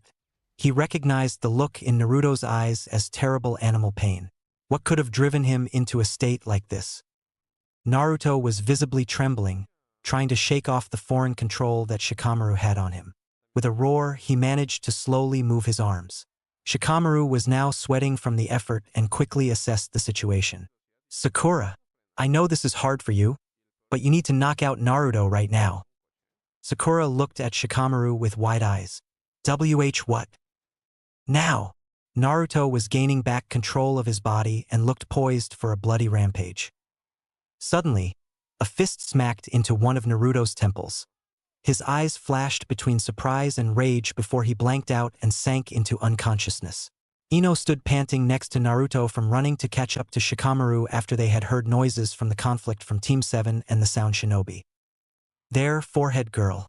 That wasn't so hard. Ino smirked at Sakura, who surprisingly didn't rise to the bait.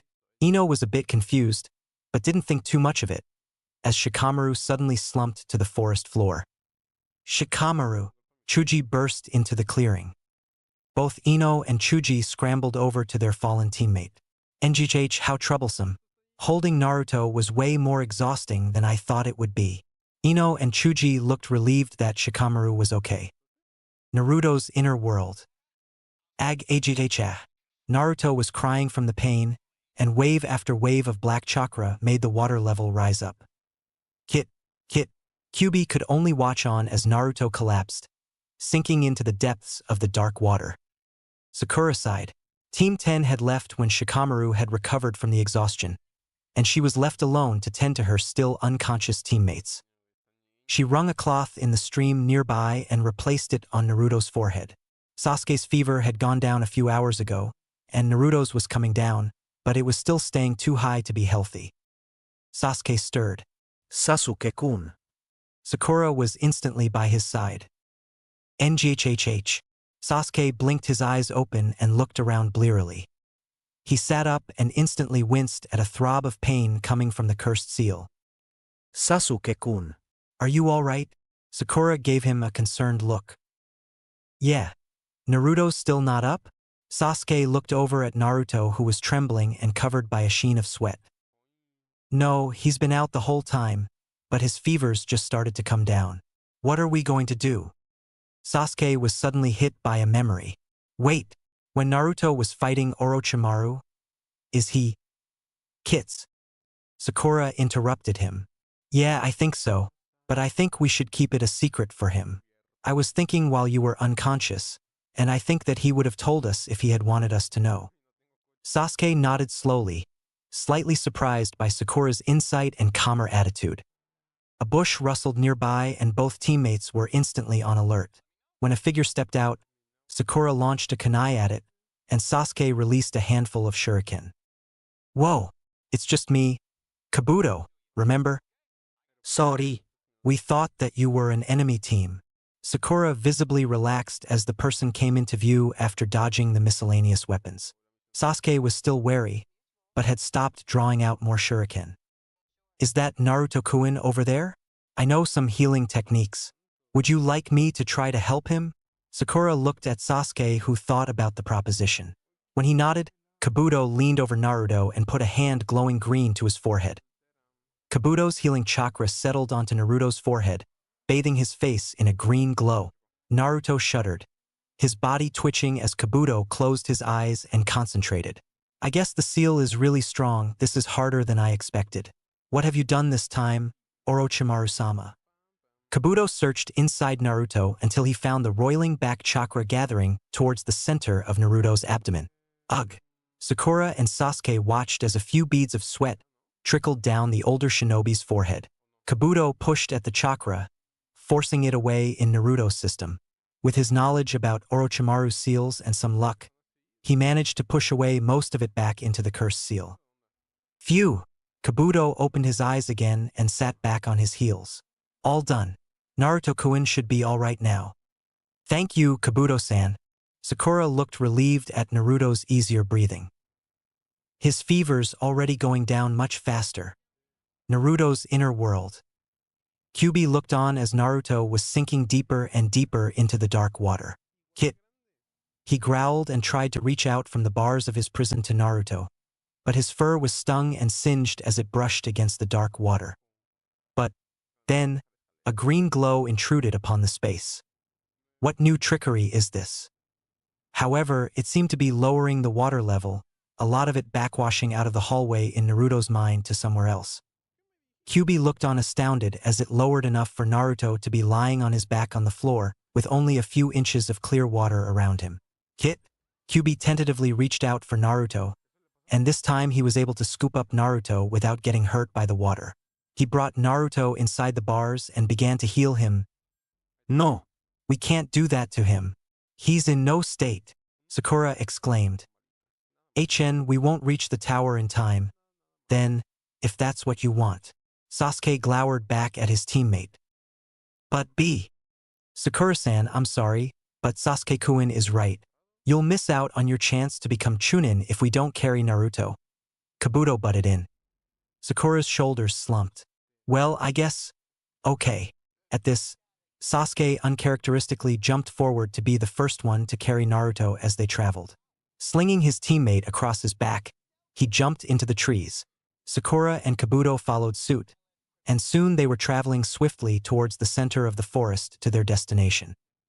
After a few hours, Sasuke began to notice something strange. Since it was Kabuto's turn to hold Naruto's limp body, Sasuke was free to jump up higher into the canopy to view where they were. What is going on? They were no closer to the tower than when they had first started out. Suspecting an outside force was working on them, Sasuke quickly slashed a highly visible X into the tree trunk with a kunai. Sure enough, about 20 minutes later, the group encountered the marked tree. "Hold it," Sasuke said the order just loud enough for the rest in the group to hear. "What's wrong, Sasuke-kun?" Sakura gripped her knees for a moment to catch her breath. Sasuke took Naruto's limp form from Kabuto and unceremoniously dumped it into some nearby bushes. "Sakura, stay by Naruto. Something's going to happen soon." Sakura had a questioning look in her eyes, but took the command without a word, concerned that Sasuke looked so wary. Kabuto peered around their surroundings also. Suddenly, kunai flew at them from every direction. Sakura threw herself to the floor instantly while Kabuto and Sasuke quickly smacked the kunai away from them with their own weapons. They all looked around for the source of the weapons. Before their eyes, black sludge appeared to coalesce, forming into menacing figures. Sasuke pelted a handful of shuriken at them, and Sakura cheered him on as they were cut to ribbons. But then, in a grotesque rebirth, a second torso grew out of one of the strange mud-like persons. As one swung an arm up and forward, Kabuto yelled, "Get down!" Right before a double-ended kunai was launched Sasuke. Even with his fast reflexes, Sasuke had trouble dodging, and Kabuto had to dive forward, using his own body as a shield. A sickening thud signaled the embedding of a kunai into Kabuto's back. "Kabuto-san," Sakura made to join in the fight, but Sasuke gave her a look to tell her to stay with Naruto. "Why am I so weak?" Sasuke ground his teeth in frustration. He attempted to activate his Sharingan at the next volley of kunai, but as he tried to access his chakra, a lancing pain stabbed at his neck and back, effectively canceling out his try. As his rigid body slammed into the dirt, Sakura cried out again, and this time, she rushed into the fray. "What are they, Kabuto-san? They behave like genjutsu, but that kunai was real." Kabuto nodded grimly as he swatted away more weapons being launched at them. "Yes, Sakura-san, you are correct. The real enemy must be waiting outside and are using the genjutsu as a cover as they attack us. My guess is that they are waiting to tire us out." An eerie laugh echoed across the clearing. Sakura swung her head around, trying to locate the source, but she couldn't seem to figure out where the sound was coming from. Instead, she supported Sasuke's back as he tried to get up again. The pain from his neck had died down again. "Well, I guess that means I can't use my Sharingan. But what about this?" Katon. Gokakyu no Jutsu.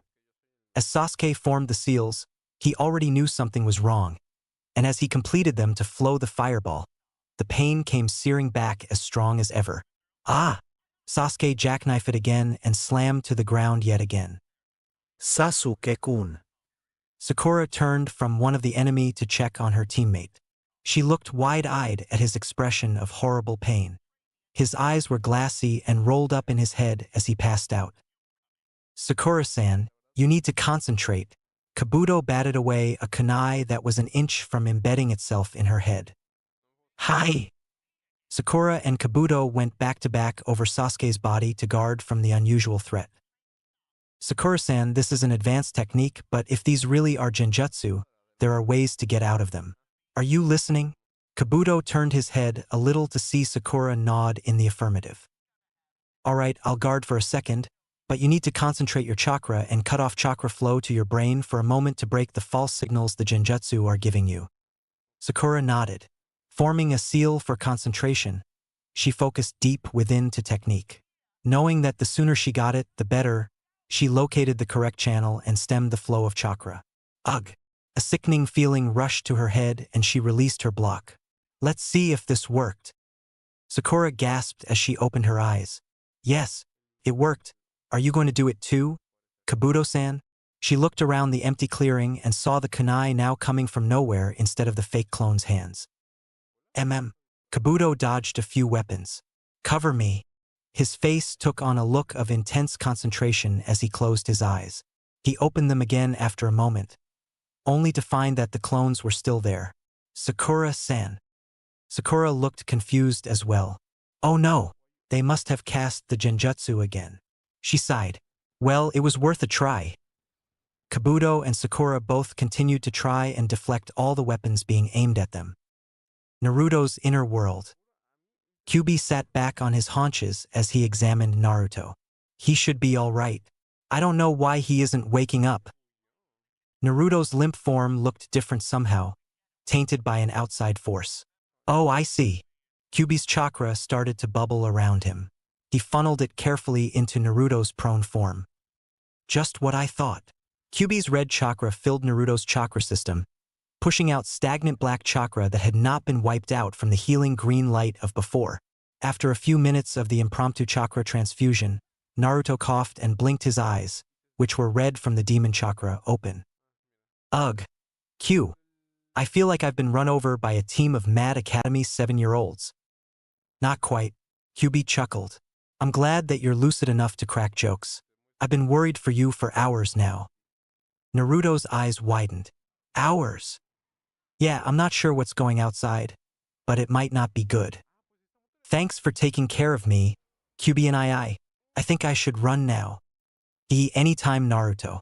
Kyuubi watched as Naruto's form flickered out of his vision as he resurfaced to the outside world.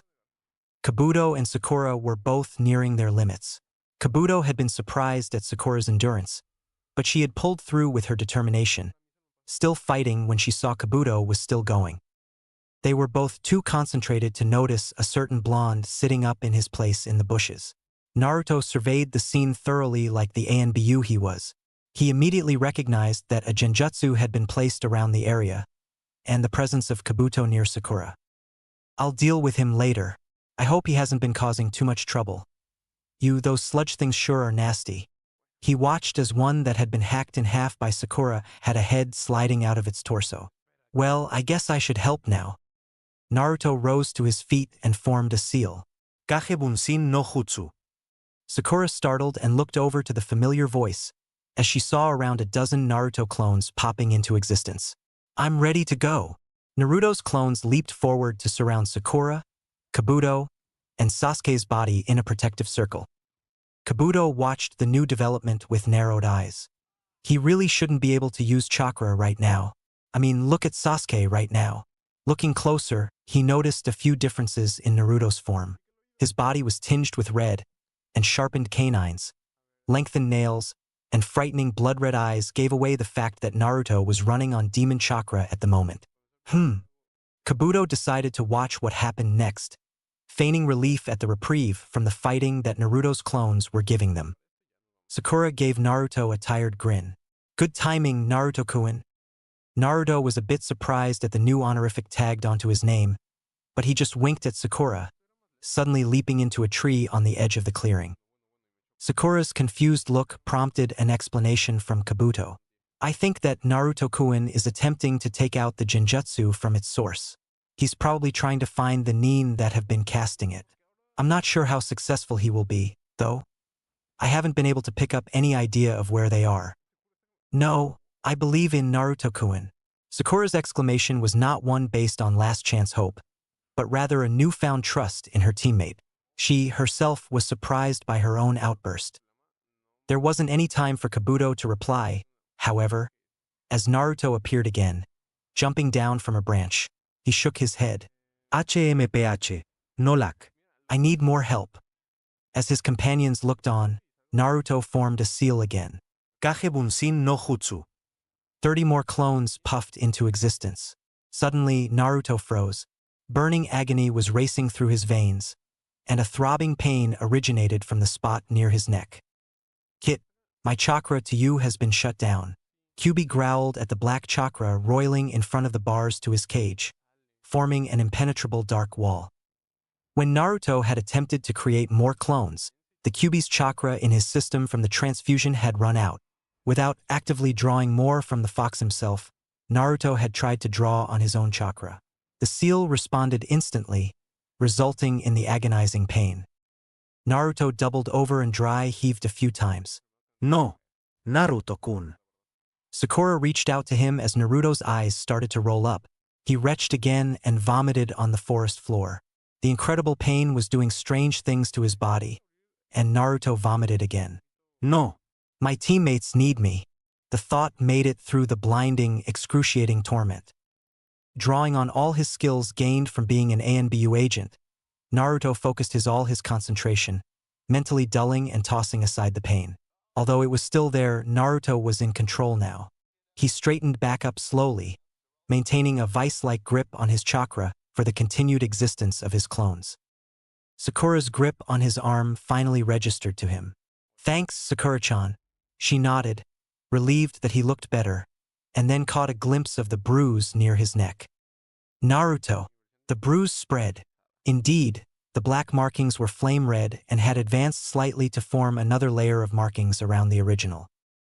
Naruto slapped a hand over the seal and grimaced a little at the smarting pain from it, but said dismissively, "You don't need to worry about me, Sakura-chan." He nodded at her and leapt away with his clones to continue the search. Kabuto tapped his chin. Very interesting. This Gaki is much stronger than Orochimaru-sama, and I thought. Suddenly, 3 dull thuds accompanied the sight of 3 bodies dropping from a tree a distance from the clearing. Instantly, the strange clone-genjutsu disappeared, and Naruto raised the scroll they needed triumphantly in the air. Yatta! We did it! Sakura smiled and Kabuto congratulated them. Now all we need to do is finish the trip to the tower. Sasuke was still unconscious, and in a strange deja vu-like situation, the 3 conscious people squabbled about what to do. But this time, it was Naruto arguing not to move Sasuke, Sakura telling him they had to, and Kabuto eventually convincing them they needed to move. Sakura moved to shoulder Sasuke's body, but her strength failed her. Naruto quickly leapt forward to take Sasuke himself. Let me, Sakura-chan. He winked and bounded off into the trees. Sakura followed him, and Kabuto brought up the rear. After traveling for a while, Sakura noticed that all of Naruto's clones were still around them. Naruto-kun, you can release the clones now. It must be really hard on you chakra-wise right now. I don't want to run into any trouble now that we're so close, Sakura-chan. It was only half true. The strain on Naruto was taking its toll on Naruto, but he knew that the consequences would be more dire if he let the combined exhaustion of all the clones swamp him. The pain from the seal while he was stretching out his chakra use to the limit was grounding him quite well. Probably the opposite of what it's supposed to do. Naruto snorted and caught Kabuto looking at him. I still don't know what to do about him. He's definitely a person of interest. Naruto decided to leave the issue for later and concentrated on carrying Sasuke through the forest. A few hours later, the 4 made it to the tower without incident. Naruto panted and Sasuke almost slipped from his back. During one of their breaks on their almost non-stop run, Sakura had checked on Sasuke. It seemed that the fever had returned, but was steadily dropping again. Naruto looked back at his teammate and saw that his breathing had evened out somewhat. Imagine what he would say if I told him we had to carry his body like a sack of potatoes to the tower. Naruto chuckled at the visual image of Sasuke's shocked and horrified expression. Well, here's my team. I'll see you later. Good luck. Naruto was startled out his thoughts as Kabuto took his leave. He managed a weak grin as Sakura called out her own goodbye. Bye, Kabuto-san. Thank you for all your help. Sakura and Naruto, plus his entourage of clones, entered through one of the open doors in the building. Phew, we made it, Sakura-chan. As they entered, they found the room empty except for a scroll on the opposite wall. Together, they quickly deduced the meaning of the saying written on it. I guess we should use the scrolls now, any? Naruto handed the Heaven and Earth scrolls to Sakura to open while he carried Sasuke bridal style in his arms. Sakura rolled open both of the scrolls, and with a cloud of smoke, Kaka-sensei? Yo! Kakashi's eye took in the scene with surprise and concern. What's wrong with Sasuke? Naruto? Sakura prepared to explain, but Naruto beat her to saying something. Hey, Kaka-sensei. His eyes were refusing to focus and he started to teeter from side to side. Both Sakura and Kakashi looked at him with concern. Naruto, you can let go of your clones now, you're safe. Kakashi took a step forward to help Naruto. Yeah, I was going to, but I'm going to faint. Naruto smiled sweetly and let his control snap. The clones popped in clouds of smoke, and Naruto pitched forward as they disappeared. Kakashi got to him just in time to catch and lower him slowly on his back. He removed Sasuke from Naruto's grasp. Follow me, Sakura. Kakashi carefully picked up the two males of his team and walked quickly out of the room. Sakura ran after him.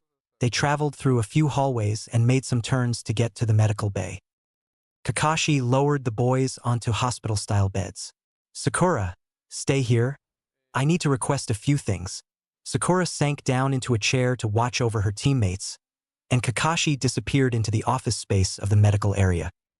He had enough good sense to know that they needed medical attention from someone who had the right security clearance.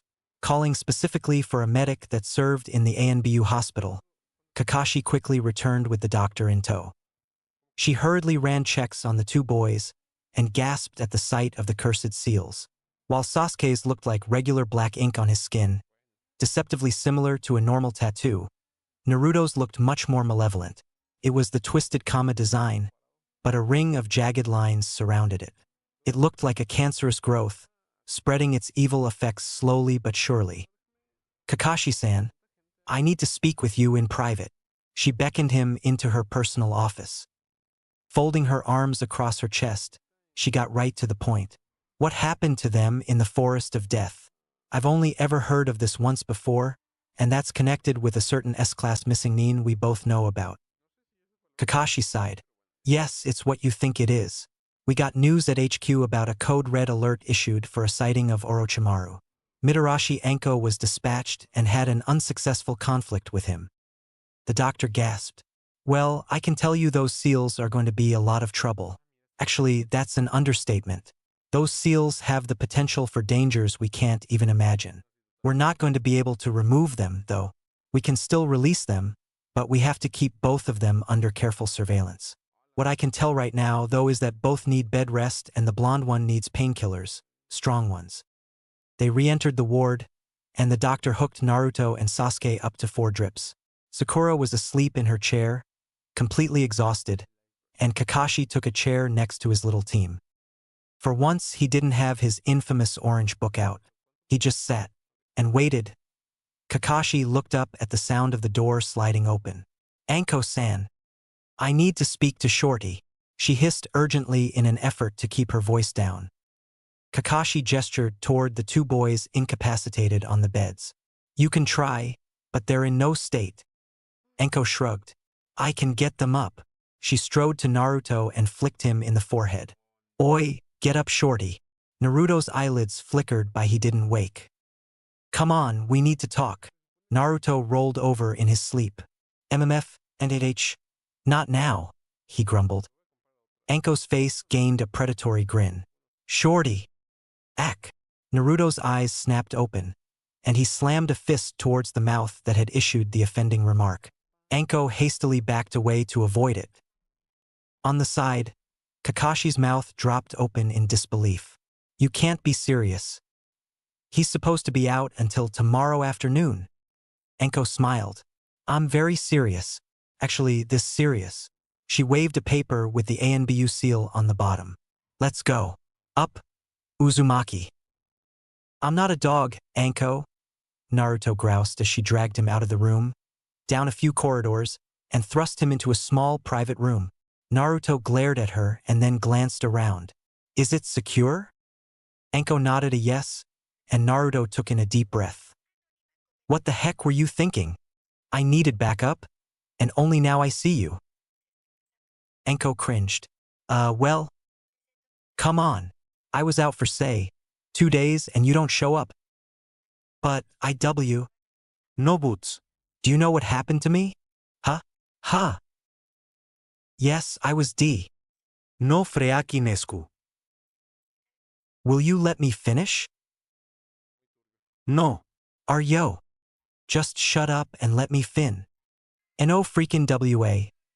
Naruto stopped as he saw Anko's mouth frozen in mid-retort. They both took in the scene. Seconds ticked by. Oh my gee, ha ha ha. The team members broke out into laughter.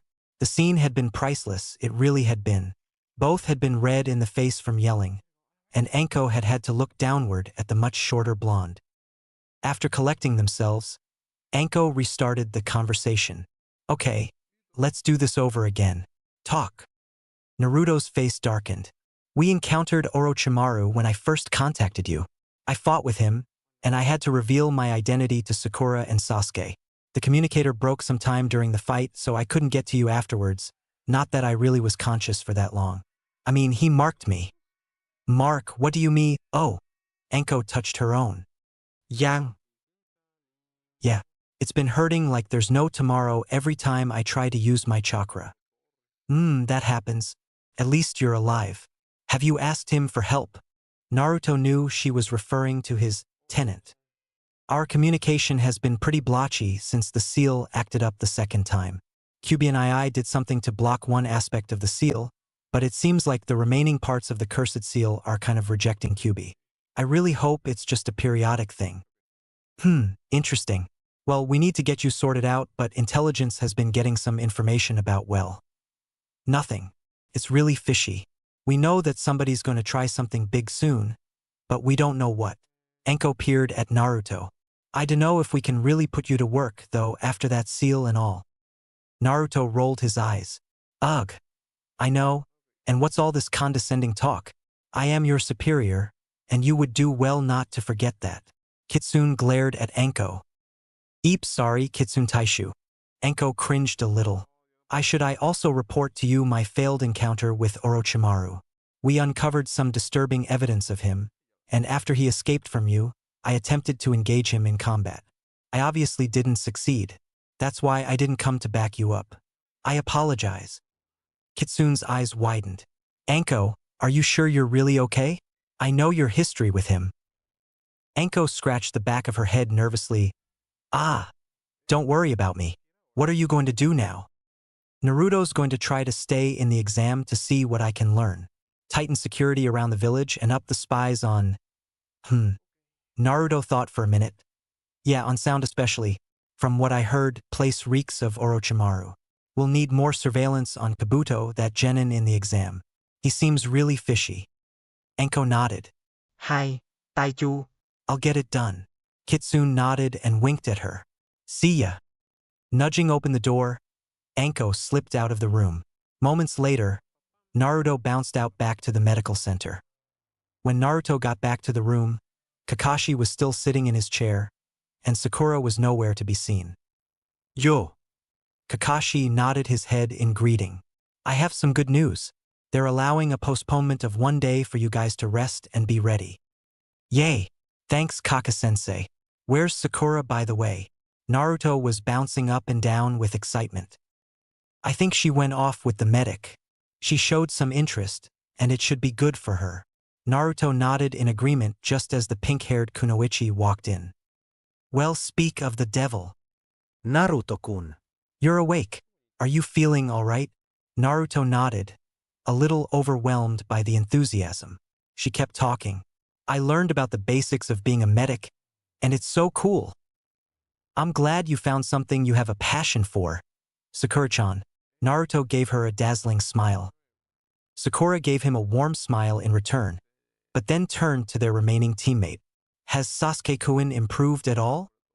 Kakashi shook his head. He hasn't woken up. Just then, Sasuke mumbled something incoherent, and Naruto's eyes widened.